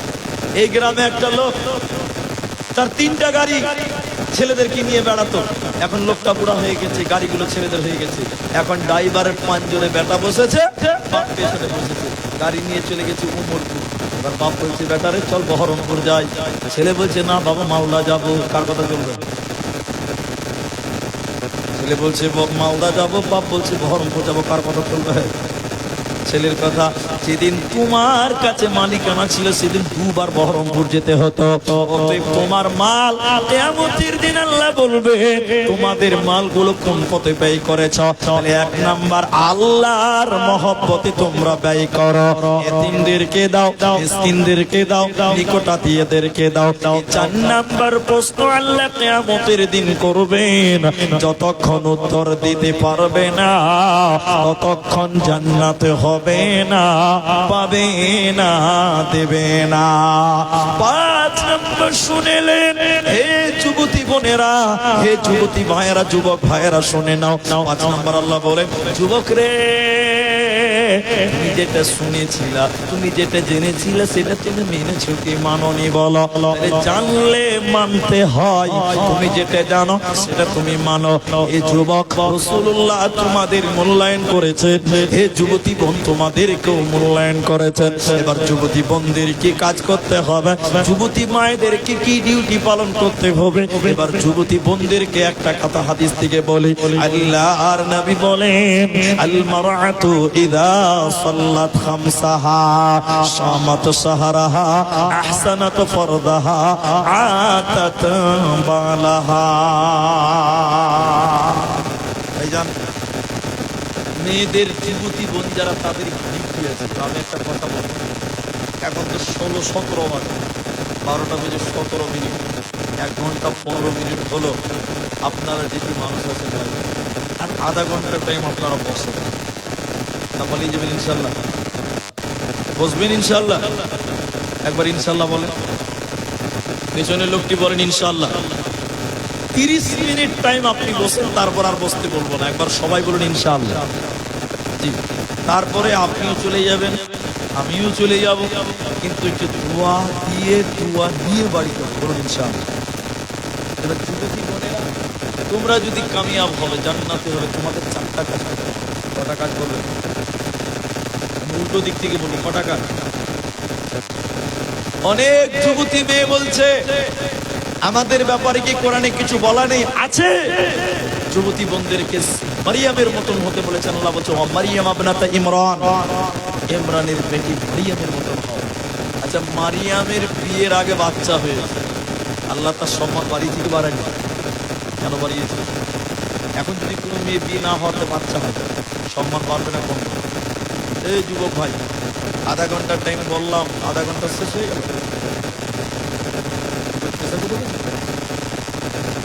আধা ঘন্টা মারিয়ামের বাচ্চা হয়েছে, আল্লাহ তার সম্মান বাড়িয়েছে। স্বয়ং মারিয়ামের গোসলখানার দরজাতে আল্লাহ রহমতের ফেরেশতা দাঁড়িয়েছিল। বলুন সুবহানাল্লাহ। কেন? মারিয়াম নিজের সতীত্বর কত ভরসা গ্যারেন্টি রেখেছিল, ভালো রেখেছিল। যুবতী বোনেরা, তোমরা তোমাদের সতীত্বের হেফাজত করো। আল্লাহ বারবার কোরআনে বলেছেন, ওয়াহফাজনা ফুরুজাহুন্না, তুমি তোমার সতীত্বের হেফাজত করো। হে যুবতী বোনেরা, তুমি বিয়ের আগে কোনো পরপুরুষের সঙ্গে অবৈধ প্রেমে জড়ায় না, অবৈধ সম্পর্কে জড়ায় না। কোনো যুবতী বোন যদি বিয়ের আগে তার সতীত্ব নোংরা করে দেয়, নষ্ট করে দেয়, আল্লাহ ওই মেয়েটাকে লুচ্চার মা বানাবে, বদমাসের মা বানাবে, ভালো সন্তানের মা আল্লাহ বানাবে না। আল্লাহ যুবতী বোনদেরকে বলেন, হে নারীকল, ওয়াহফাজনা ফুরুজাহুন্না, তোমরা তোমাদের লজ্জাস্থানের হেফাজত করো। আর জান্নাতে চারটা কথা বলেছেন যুবতীদের। যারা সাবালিকা মেয়ে, যারা ঋতুবতী সাবালিকা মেয়ে, এক কথায় যাদের পিরিয়ড হয়, যাদের বয়স হয়ে গেছে, যুবতী হয়ে গেছে, তাদেরকে আল্লাহ চারটা কথা বলছেন। নবীজি বলছেন, এক, তারা 5 ওয়াক্তের নামাজ পড়বে। তারা 5 ওয়াক্তের নামাজ পড়বে। আমাদের ছেলেদের চাইতে মেয়েরা বেশি নামাজ পড়ে। আপনার দিকে ঠিক আছে? ছেলেদের চাইতে মেয়েরা নামাজ বেশি পড়ে না কম পড়ে? আপনার দিকে বেশি পড়ে মনে হয়, আমাদের দিকে বেশি পড়ে। নামাজ পড়লেও ওদের নামাজ একটু গন্ডগোল আছে, ওটা আমি আর তফসির করবো না। 2 নম্বর, রমজানের রোজা রাখবে। রমজানের রোজা আপনাকে রাখতে হবে, কিন্তু মেয়েদেরকে বললেন কি? ওই যে যুবতী মেয়েদের মাসে একবার পিরিয়ড হয়, মেন্স হয়, ওই টাইমে কিন্তু তারা রোজা রাখতে পারে না। পারে? বাকি 11 মাসের মধ্যে ওদের ওই বাকি রোজাটা পূর্ণ করতে হবে। এটা বাপ নাই। আর যুবক যারা আছে তারা তো এমনিতে রাখে। 3 নাম্বার, মেয়েরা নিজের হেফাজত করবে, তোমার শরীরের হেফাজত করবে। পরপুরুষ তোমার শরীর যেন কেউ দেখতে না। এখন আপনাদের দিকের মেয়েদের শরীর দেখতে পাওয়া যায় কি? রাস্তাতে যারা ঘুরে বেড়াচ্ছিল ওরা কি পঞ্চায়েতের বউ বলে? কি পঞ্চায়েত থেকে জেনে নিল? কিন্তু আমাদেরই বেটি, আমাদের যুবতী বোনেরা বাড়িতে থাকো। 4 নাম্বারটা শুনেলেন, স্বামীর কথা মতো চলা। স্বামীর কথার বাইরে গেলে ওই মেয়ে আল্লাহর জান্নাতি হতে পারবে না। এখন আপনাদের শেষ কথা বলি, এখনকার মেয়েরা স্বামীর কথা শুনে? ভাই, স্বামীর কথা শুনে বেশিরভাগ তর্কে জড়িয়ে যায়, স্বামীর কথা মতো চলে না। আল্লাহ রাসূলের 4টা কথা বলার পর বলছেন, এই মেয়েটা, এই যুবতী মেয়েটা, এই সাবালিকা মেয়েটা এই 4টা কাজ যদি করতে পারে, নবীজি বললেন জান্নাতের 8টা দরজা তার জন্য খোলা থাকবে। জুড়ে বলুন সুবহানাল্লাহ। কটা দরজা? এখন সমস্যা হলো কোন জায়গায় বলেন তো? আমরাও যেমন দিনের ব্যাপারে উদাসীন, দিন মানতে পছন্দ করি না। যুবকেরা আজকে গুটকা, তিরেঙ্গা, বিভিন্ন পাপে, পাশাপাশি আমাদের যুবতী বোনেরাও তারা বেহায়াই, বেলজ্জাই প্রতিযোগিতায় আজকে নেমেছে। এইভাবে চললে সমাজ আমাদের পরিবর্তন হবে না, আল্লাহর জান্নাতি আমরা হতে পারবো না। এই জন্য সর্বোপরি আপনাদের এটাই নিয়ত করতে হবে, আল্লাহ আমাদেরকে যেভাবে পাঠিয়েছেন, যে ডিউটি দিয়ে পাঠিয়েছেন, সেই ডিউটি আমরা পালন করব। একবার জুড়ে বলুন ইনশাআল্লাহ। যুবকদের শেষ পয়েন্টটা আজকে মনে রাখবেন, আমাদের নবী হয়েছিলেন 40 বছরে। কত বছরে? নবী হওয়ার আগে তিনি একটা সংগঠন চালাতেন যুবক অবস্থায়। ওই সংগঠনটার নাম আপনারা জানেন? ওই সংগঠনটার নাম ছিল হিলফুল ফদল। এই সংগঠনের দ্বারা, যুবক তোমরা শুনে, এটা মেয়েদের শুনতে হবে না, এই সংগঠনের দ্বারা সমাজের কাজ করেছিলেন আমাদের নবী। নবুয়াতি পাওয়ার আগেই তিনি এই দায়িত্ব পালন করেছিলেন। বলুন সুবহানাল্লাহ। তাহলে যুবক কালে তুমি নিজেকে মানুষের জন্য বিলিয়ে দাও, আল্লাহর জন্য বিলিয়ে দাও। তুমি যৌবন কালটা মানুষের কল্যাণের জন্য, দিনের জন্য, আল্লাহর দিন কায়েম করার জন্য তুমি মানুষদের দ্বারে দ্বারে যাও। তোমাকে আল্লাহ একটা দায়িত্ব দিয়েছেন, যে দায়িত্ব মুহাম্মদুর রাসূলুল্লাহ নবুয়ত পাওয়ার আগেও তিনি পালন করেছেন এবং নবুয়ত প্রাপ্তি হওয়ার পরেও তিনি পালন করেছেন। শেষের বেলায় নবীজি বললেন, শোনো, একটা দুতলা জাহাজ, দুতলা জাহাজ বুঝেন? পানির জাহাজ, পানির জাহাজ দুতলা। একটা লোক নিচতলাতে থাকে, পানি শেষ হয়ে গেছে, পানি নাই, পানি আছে উপরতলা। এটা হাদিসের রাবি হযরতে নুমান বিন বাশির রাদিয়াল্লাহু তাআলা। আচ্ছা, নিচতলায় পানি নাই, উপরতলায় পানি আছে। নিচতলার লোক দিয়ে বলছে, দরজা খোলো, পানি খাবো। উপরতলার লোক দরজা করে না, পানি দিবে না। অনেকক্ষণ চেষ্টা করছে, পানি জাহাজে পানি নাই, পানি নাই, পানি নাই। শেষের বেলায় লোকটা একটা কুড়োল নিয়েছে, কুড়োল সব নিয়ে উপরতলার লোককে ডাক্তার বলছে, দরজা খুললে খোল, নাহলে জাহাজের তলা ফাটাবো, সমুদ্র থেকে পানি তুলে খাবে। এটা বলেন, যদি জাহাজের তলাটা ফাটিয়ে দেয়, একলা মরবে না 10 তলাও মরবে? বলেন। তুমি ভাবছো কি আমার এইভাবে দিন পার হয়ে যাবে? জি না, তোমার বোন বেপরদা চলে, নিচতলা ফুটো করলে উপর তালাও মরে।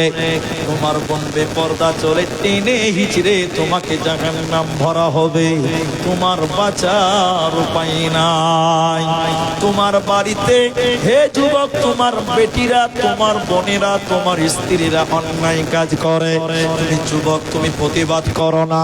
তোমার সমাজে অন্যায় কাজ হয়, যুবক তুমি বাধা দাও না। তুমি কি ভাবছো তুমি একলাই জান্নাতে চলে যাবে? না না, নিচতলা ফুটো করলে উপর তালাও মরে।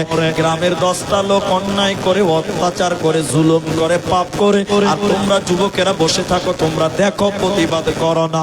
আল্লাহ বলছে, কি হয়েছে তোমরা আমার রাস্তায় কেন সময় দিচ্ছ না? এই গ্রামে অন্যায়, অত্যাচার, জুলুম, নির্যাতন, পাপ, পাপাচারী হওয়ার কারণে গোটা সমাজের যুবকদেরকে আল্লাহর আদালতে দাঁড় হতে হবে। অতএব যুবকেরা তোমরা কি করো শুনে নাও, তোমরা মানুষদেরকে দ্বীনের পথে ডাকো, সমাজকে সংস্করণ করার চেষ্টা করো, তাবলীগের কাজ করো, গরিবকে সহযোগিতা করো, বিধবাকে সহযোগিতা করো, যেটা করেছিলেন নবী মুহাম্মদুর রাসূলুল্লাহ যৌবনকালে হিলফুল ফজল সংগঠনের মাধ্যমে মানুষদেরকে পরিষেবা দিয়েছিলেন, ন্যায়ের কথা বলেছিলেন, ইনসাফের কথা বলেছিলেন, গরিবকে সহযোগিতা করেছিলেন। অতএব তোমরাও কি করো, দ্বীনের দিকে মানুষদেরকে ডাকো, নচেতে তোমরা আল্লাহর আদালতে বাঁচতে পারবে না। যেদিন আল্লাহ বলবে, হে যুবক তুমি খেলাধুলা, রং তামাশায় সময় পার করেছিলা, আমি তোমাকে যৌবন দিয়েছিলাম, ওই যৌবনের পাওয়ারটা আমাকে কেন তুমি দেখাওনি বলো? তাহলে সমাজের অন্যায়, অত্যাচার আমরা রুখার চেষ্টা করবো, যুবকেরা বললেন ইনশাআল্লাহ। প্রতিটি পাড়াতে গ্রুপ থাকবে ছেলেদের, আমার গ্রামে কোনো অন্যায় হতে দেব না। পরিশেষে আল্লাহ দোয়া করি, আল্লাহ তুমি আমাদের সঠিক বুঝের উপরে আমল করার তৌফিক দান করে বলুন আমিন। ভাই আধা ঘন্টার টাইম চেয়েছি, এবার আপনাদের শেষ করুন।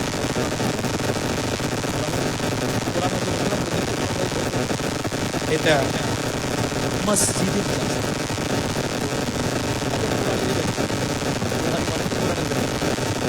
কোরআন মসজিদের একটা বুখারী শরীফ মনে হয় কেউ দান। যাই হোক, আমি আপনাদেরকে একটা লোক উঠিয়ে না, খালি একটা কথা বলি, এই মসজিদে না দিলেও বসে দোয়াতে অংশগ্রহণ করবেন, বলুন ইনশাআল্লাহ। আপনার মা, আপনার মা তার স্তনের দুধ আপনাকে খাইয়েছে, আমরা কেউ দুধের দাম মায়ের করতে পারি? নিজের শরীরের চামড়া কেটে যদি মায়ের খাবার বানিয়ে দেন, মাংসকে যদি কেটে খাবার করে দেন শরীরে, তবু মায়ের দুধের ঋণ শোধ হবে? আপনার বাপ এই ঠান্ডা পৌষ মাসের ঠান্ডাতে একদম রঘুনাথগঞ্জের মাঠে দিয়ে ফুলকপি কেটে রাত 2টোর সময় কেটে প্যাকেট করে রাত 3টা, 3:30টার সময় জঙ্গিপুরের মার্কেটে নিয়ে গেছে, হাটটি কামড় ঠান্ডা আপনার জন্য, আমার জন্য বাপের আকর্ষণ করেছে। সেই বাপের ঋণ শোধ করতে পারবেন? কেউ পারবে না। তাহলে আমি আজকের আলোচনায় আপনাদেরকে একটা ওসিয়ত করছি, সেটা শুনে, যার মা মরে গেছে, বাপ মরে গেছে, তাদের জন্য দোয়া করবেন, বলুন ইনশাআল্লাহ। রাসূলুল্লাহ বলেছেন, আওয়ালাদুন সালিহুন ইয়াদউ লাহু, নেক সন্তান যদি মা বাপের জন্য দোয়া করে, ওই দোয়া আল্লাহ কবুল করে। তাহলে মা বাপের জন্য আমরা দোয়া করবো, বলে রাখুন ইনশাআল্লাহ। সবাই করবেন ইনশাআল্লাহ। যখন শুরু হবে বাপের কবরের সামনে যে একটু জিয়ারত করবেন, বলুন ইনশাআল্লাহ। দুই, যে মা গর্ভে ধারণ করেছিল, লালন পালন করেছে, দুধ পান করেছে, সেই মা অনেকগুলি আজকে কবরে আছে, বেঁচে আছে। ওই মায়ের জন্য কিছু সাদকা করবেন, দান করবেন। আপনি যদি মৃত্যু ব্যক্তির জন্য অর্থাৎ মা বাপের জন্য সাদকা করেন, দান করেন, আল্লাহ রাসূল বলছেন মৃত্যু ব্যক্তির কবরের আযাব সঙ্গে সঙ্গে বন্ধ হয়ে যায়। বলুন সুবহানাল্লাহ। তাইলে আপনি তো 5,000 টাকা মাসে কামাই করেন, 10,000 টাকা মাসে কামাই করেন, 20,000 টাকা মাসে কামাই করেন, নিজের মালের হিসাবটা আল্লাহকে যেতে দিতে হবে। আজকের আলোচনা 5,000 টাকা কেউ দিবেন নিজের মায়ের জন্য, আমি 5,000 টাকা আজকের মসজিদে দিলাম।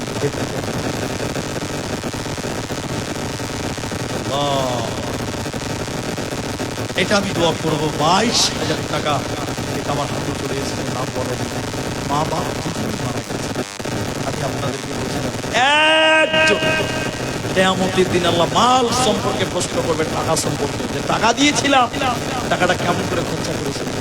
আজকে 5,000 টাকা নিজের মায়ের জন্য দিবেন, মায়ের জন্য। একটা কেউ হাত দিতে পারবেন যে বলুন সাহেব আমি 5,000 টাকা আমার মায়ের জন্য দেব। আল্লাহকে কাল কিয়ামতের দিন বলবেন, আল্লাহ আমার উপার্জনের 5,000 টাকা আমি মায়ের জন্য তোমার রাস্তায় দান করেছিলাম। একটা লোক 5,000 টাকা পাবে। 22,000 টাকার দোয়া আমি করছি, একটা লোক আপনাদের কাছ থেকে বলেন 5,000 টাকা আমি আমার মাল থেকে মায়ের জন্য দান করলাম। বলুন সাহেব আপনি আমার মায়ের জন্য দোয়া করেন। এরকম একটা লোকও কেউ পারবেন না, একটা লোকও কেউ পারবেন না।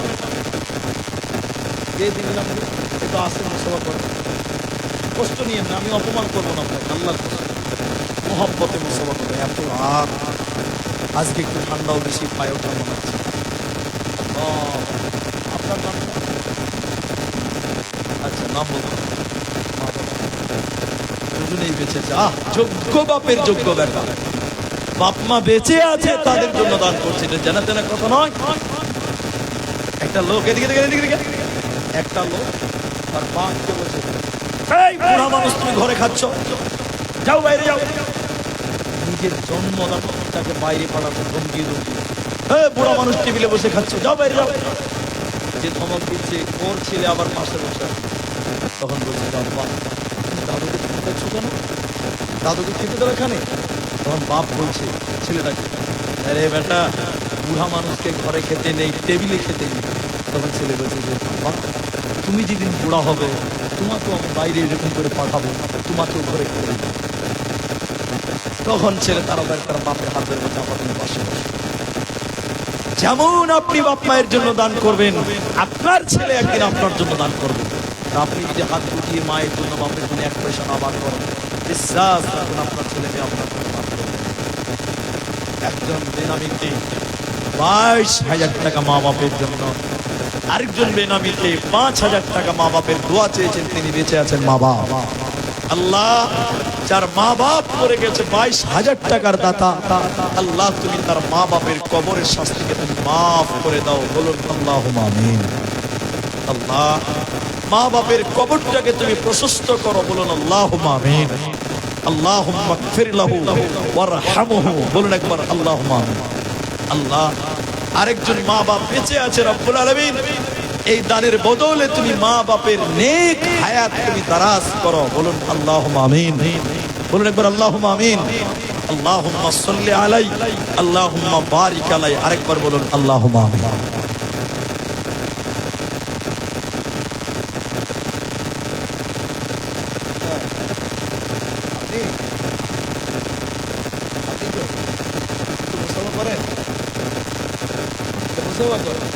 আইনাল ভাই নাকি আইনাল হক মাশাআল্লাহ। না ওগুলো বলতাম, দাওয়াত করেছেন মহব্বত এই গ্রামে পাই। তো ছেলেদের কথা আমি বাদ দিলাম, আপনার কাগজ যেহেতু নাম আছে, সবাই যদি 5 দেয় আপনি তার থেকে বেশি দিবেন।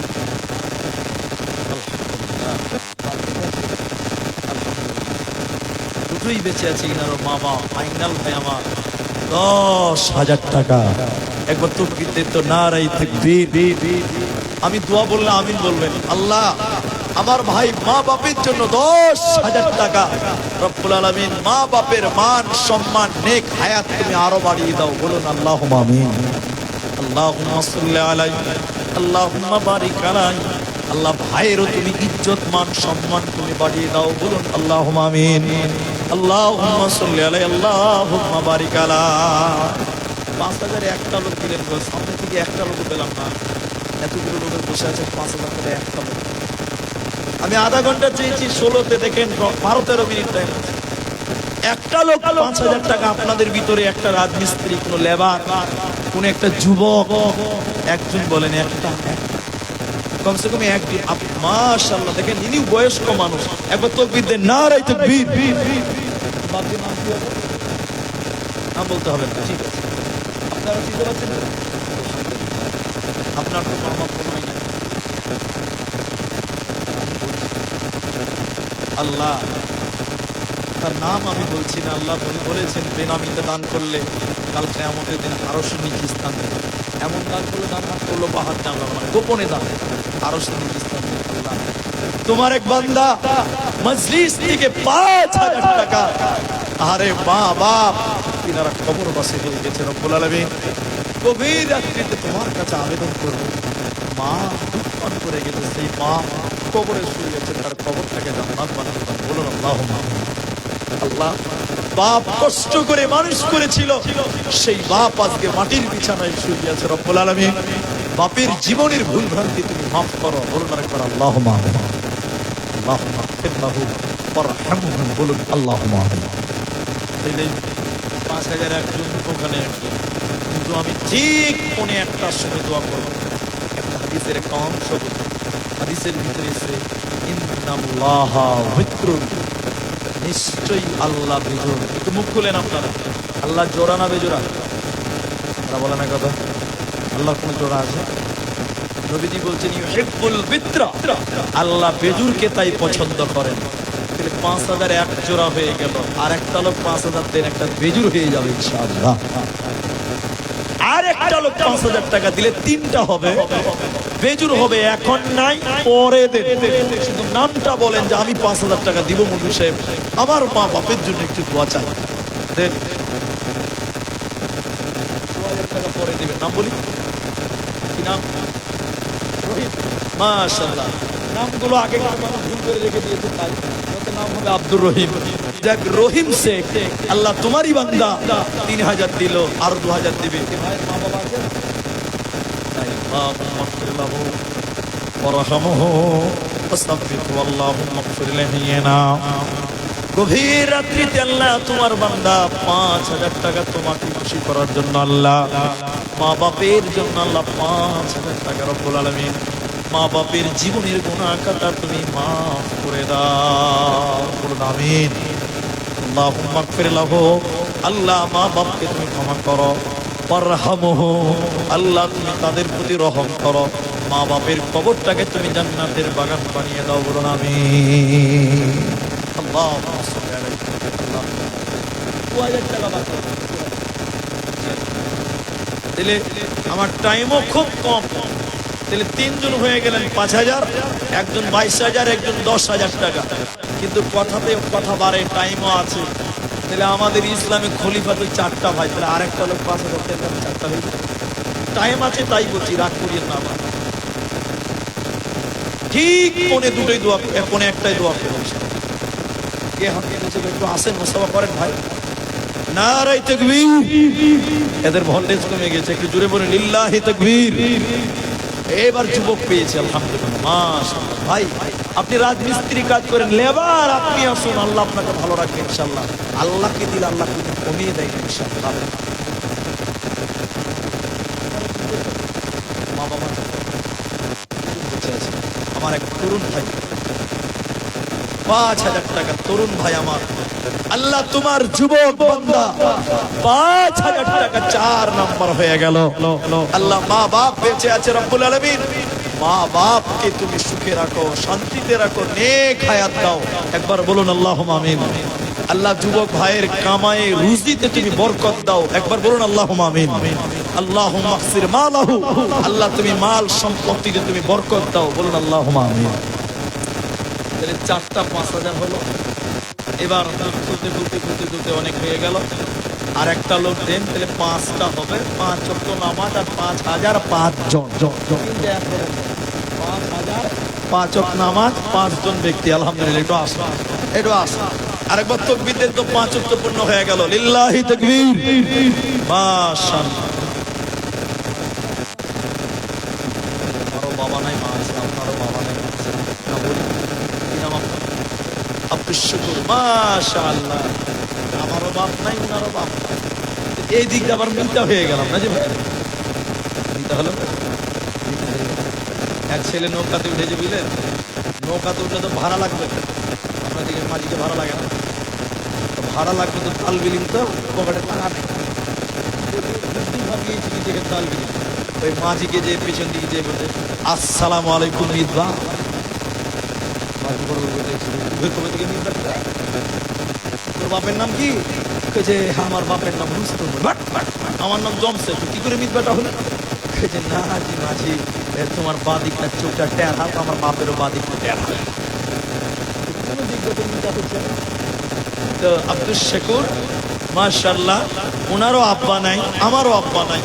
আরে বাপ কি জিনিস এখন বুঝতে পারছি, যখন বেঁচে ছিল বুঝিনি। আল্লাহ বাপের কবরের শাস্তিকে তুমি মার্জনা করো, বলুন একবার আল্লাহুম্মা আমিন। আল্লাহ আব্দুল শুকুর বাবার কবরটাকে তুমি জান্নাত বানাও, বলুন আল্লাহুম্মা আমিন। আল্লাহ তিনার মনের নেক উদ্দেশ্য তুমি পূর্ণ করো। আল্লাহ আব্দুল শুকুর আল্লাহ 5,000 টাকা রুজি রোজগারে তুমি বরকত দান করো। আরেকবার শেষবারের মতন বলুন আল্লাহুম্মা আমিন। আচ্ছা ভাই, এদিকে তো অনেকগুলো মেয়ে লোক, কিছুই নাই। মা বোন, আপনাদের ভিতরে যদি কেউ দেওয়ার মতন থাকে 5,000 টাকা দেন, তাহলে একটা সোনা গয়না দেন। মুর্শিদাবাদের মেয়েরা সোনা গয়না খুব দেয়। মেয়েদের একবার 80,000 টাকা, মানে 20,000 টাকা এখনো পাওয়া যাবে।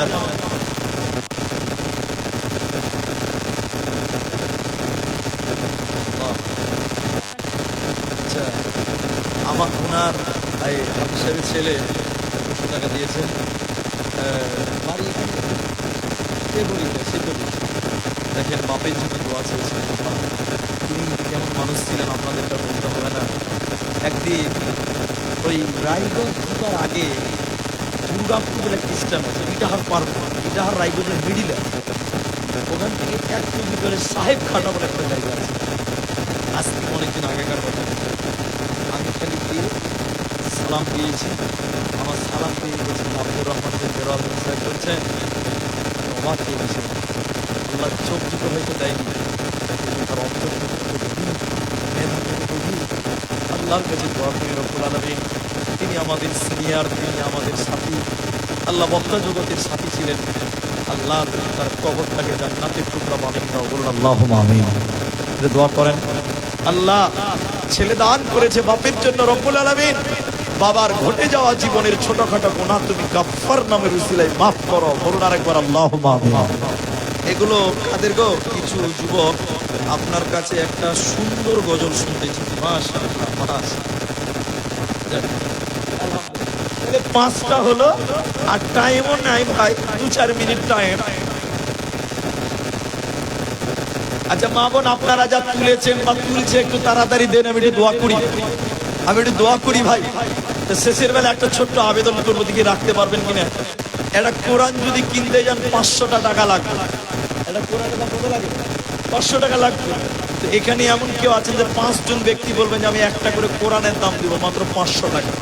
কোরআনের চেয়ে দামি কিচ্ছু নাই, একটা কোরআনের দাম 500 টাকা।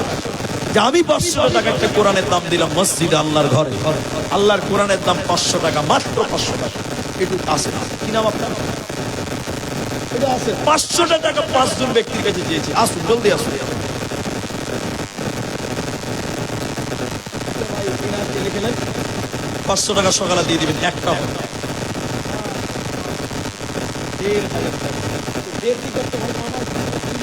3 বিঘা। আলহামদুলিল্লাহ। আর 500 টাকা লিখে দেন, কি নাম? মায়ের জন্য 2000 টাকা স্যার এই নামটা একটু লিখে, আপনি একটু নামটা লিখে দেন।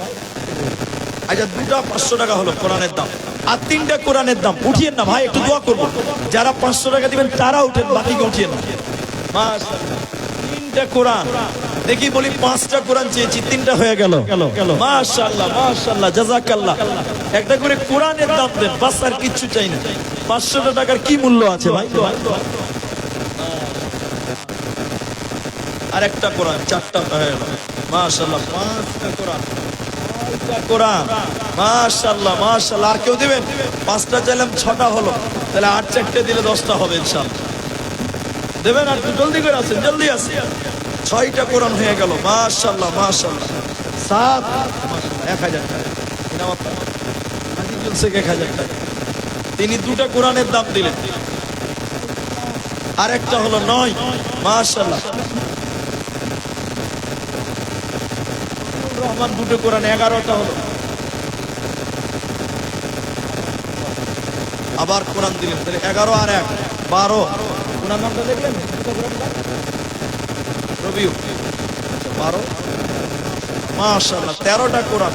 মাশাআল্লাহ,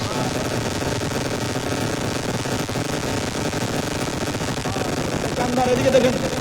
হ্যাঁ, বাবা মারা গেছে, মা বেঁচে আছে, 5000 টাকা সেকান্দার। একটু দেখবেন ভাই, ছুটে না যায়। সেকান্দার 5000 টাকা। জি, আমি দোয়া করছি, বাবার জন্য দিয়েছি। এদিকে 14টা কোরআনের দাম। বাকি মাশাআল্লাহ, 14টা কোরআনের দাম হলো। আমার সেকান্দার ভাই দোয়া চেয়েছে। মাশাআল্লাহ, 15 পারা হয়ে গেল। জাযাকাল্লাহ, বারাকাল্লাহ, হাইয়াকাল্লাহ। তাহলে একটা একটা করে 15 পারা হয়ে গেল, আর টাইমও শেষ। এটা দোয়া করবে এবার। সেকান্দার ভাই তার বাপের জন্য দোয়া চেয়েছেন, আরো সব দোয়া চেয়েছেন। 15 পারা হলো, 15 পারা। 15টা হয়েছে 500 টাকা। আর যদি কেউ দেন তো জলদি করে বলেন, দেরি নাই, আর টাইম নাই। যদি আর কেউ দিতে চান, শেষের বেলায়, শেষ মোমেন্টে চলে এসেছি। আলহামদুলিল্লাহ। মেয়েরা কি দিল গো? মাশাআল্লাহ, দোয়া করছে। আসেন বাকি, তাড়াতাড়ি আসেন। তাহলে 15 আর 2 17টা কোরআন, 17 পারা হয়ে গেল। জাযাকাল্লাহ। আর কেউ দিবেন ভাই? যদি 3টা কেউ দেন তাহলে 20 পারা হয়ে গেল। আর নাই না?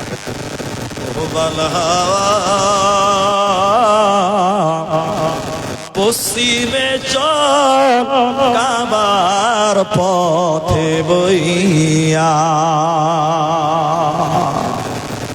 না, আর হলো না।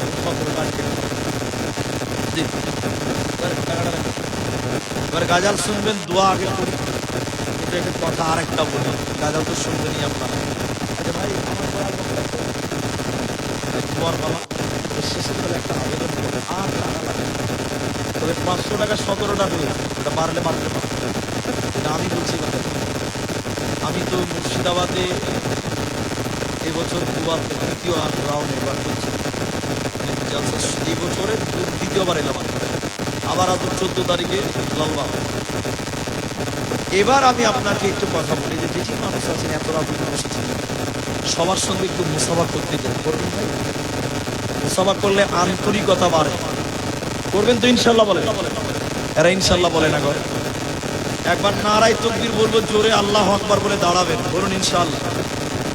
তবে পকেটে হাত ঘুরিয়েন, 2 টাকা থাকলে দিয়ে মুসাফাটা করবেন। আর যদি না থাকে লাগবে না, এমনিতেই মুসাফা করেন। ওটা অনেকেই ভাবে এটা কায়দা করে কালেকশন করা, এটা অনেকেই বলে। আমি বলেছি আপনার টাকা নাই, 1 টাকাও লাগবে না, এমনিতেই মুসাফা করেন। তবে যদি 10টা টাকা থাকে দিয়ে করবেন, মসজিদের উন্নতি হবে, আন্তরিকতাও বাড়বে। ঠিক না বলেন? একবার তাকবীর দিলে দাঁড়াবেন, একটু পকেটে হাত ভরবেন, নিজের পকেটে ভরিয়ে নেবেন, অন্য জনের ভরিয়ে নেবেন। আর একবার তাকবীর দিলে একটু আসবে, এটা তোমার প্রজেক্টের কাজ। ওখানে বসে দেখো, ধরে তোমার দিয়ে দিতে পাবলিককে প্রধানমন্ত্রী ভয় করে। আপনারা একটু সবাই উঠে মুসাফা করে একটু উঠেন সবাই ভাই। নারায়ে তাকবীর। আরে ভাই সবাই উঠেন না রে বাবা, টাকা দিয়েন না তা উঠেন। এরা এখনো বসে আছে, কত ঢিলানি হয়।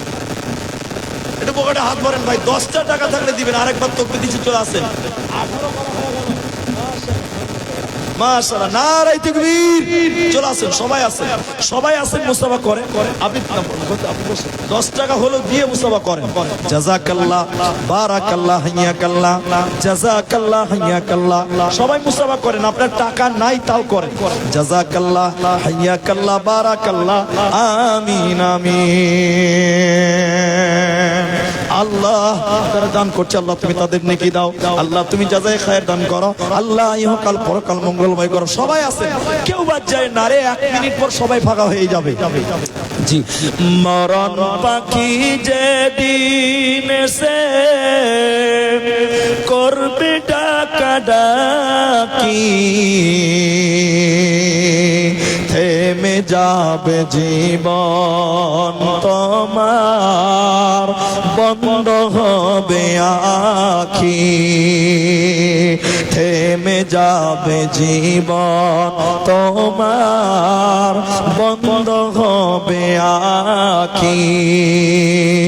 মরণ পাখি যেদিন সে করবে ডাকা ডাকি, থেমে যাবে জীবন তোমার, বন্ধ হবে আখি। ওরে মন, থেমে যাবে জীবন তোমার, বন্ধ হবে আখি। দুনিয়াতে আছো তুমি, আসুন ভাই আসুন, সবাই আসেন, কেউ বাদ যায় না। যার যা আছে তা দিয়ে করেন। মাশাআল্লাহ, জাযাকাল্লাহ, হাইয়াকাল্লাহ, বারাকাল্লাহ, আমিন আমিন আমিন। একলা জীবন একলা মরণ, একলা চলতে কিসের ভয়, এই দুনিয়ার মানুষগুলি কেউ তো কারো নয় গো, এই দুনিয়ার মানুষগুলি কেউ তো কারো নয়। একলা জীবন একলা মরণ, একলা থাকতে কিসের ভয়, এই দুনিয়ার মানুষগুলি কেউ তো কারো নয়। স্বার্থ ছাড়া কেউ চলে না, মনের ব্যথা কেউ বুঝে না, অন্যের দুঃখ দেখে আবার করে দুঃখীর অভিনয়, এই দুনিয়ার মানুষগুলি কেউ তো কারো নয় গো, এই দুনিয়ার মানুষগুলি কেউ তো কারো নয়।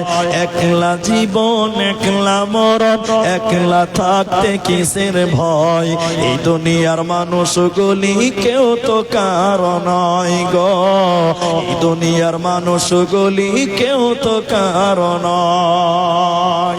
আর কেউ আছে মুসাফা করতে ভাই? টাকা নাই, এমনিতেই মুসাফা করবেন, আমি বলেছি ইনশাআল্লাহ।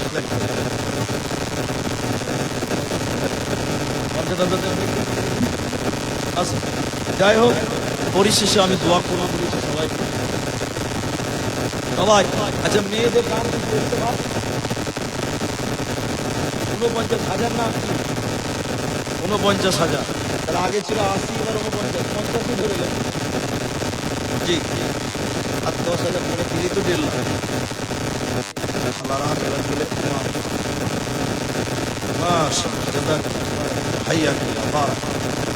এবার আমি, আপনারা যে কি মানুষ আছে, আমরা এই একটা কথা বলছি ভাই, রাত যখন গভীর হয়ে যায়, আল্লাহ একদম নিচের আসমানে আসে, এসে ডাকতে থাকে, তোমাদের যা যা দরকার আমাকে বলো, আমি তোমাদেরকে তাই দিব। এখন আল্লাহর কাছে যা চাইবো এখন তাই পাবে। বুখারী হাদিস। 6 আসমান পাড়ি দিয়ে আল্লাহ নিচে এসে ডাকতে থাকে, কে আছে গুনাহগার আমার কাছে মাফ চাইবে, আমি তাদেরকে মাফ করবো। কে আছে কিছু চাইবে, যা চাইবে আমি তাই দিব। তাহলে এখন আমরা আল্লাহর কাছে কিছু চাইবো, সবাই শুধু একটু আমিন বলবেন, ধরুন ইনশাআল্লাহ। আল্লাহর কাছে পরিশুদ্ধ দোয়া করে রব্বুল আলামিন আমাদের যারা মারা গেছে, মা বাবা, দাদু দাদি, নানা নানি, আল্লাহ প্রত্যেকের কবরের শাস্তি মাফ করে দাও, বলে আল্লাহুম্মা আমিন। আল্লাহুল আলামিন আমাদের ভিতরে যারা অসুস্থ, বিমারগ্রস্ত, আল্লাহ মেয়েদের অনেক গোপন রোগ, মানুষকে বলতে পারে না, আল্লাহ তুমি ডাক্তারের ডাক্তার, সার্জারির সার্জন, সমস্ত রোগীকে আল্লাহ তুমি শিফায়ে কামেলা আদিলা দান করো। বলুন আল্লাহুম্মা আমিন। ফিলহাল আলামিন তোমার কাছে দোয়া করুন, কেউ বাপের জন্য, কেউ মায়ের জন্য, কেউ স্বামীর জন্য, কেউ স্ত্রীর জন্য আল্লাহ দোয়া চেয়েছে। আল্লাহ প্রত্যেকের মনের নেক বাসনা তুমি পূর্ণ করো। বলুন আল্লাহুম্মা আমিন। ফিলহাল আলামিন এই মসজিদ থেকে তুমি আল কিয়ামতের দিন আমাদের জন্য, এলাকার জন্য জান্নাতের ওসিলা করে নিও। বলুন আল্লাহুম্মা আমিন। আল্লাহ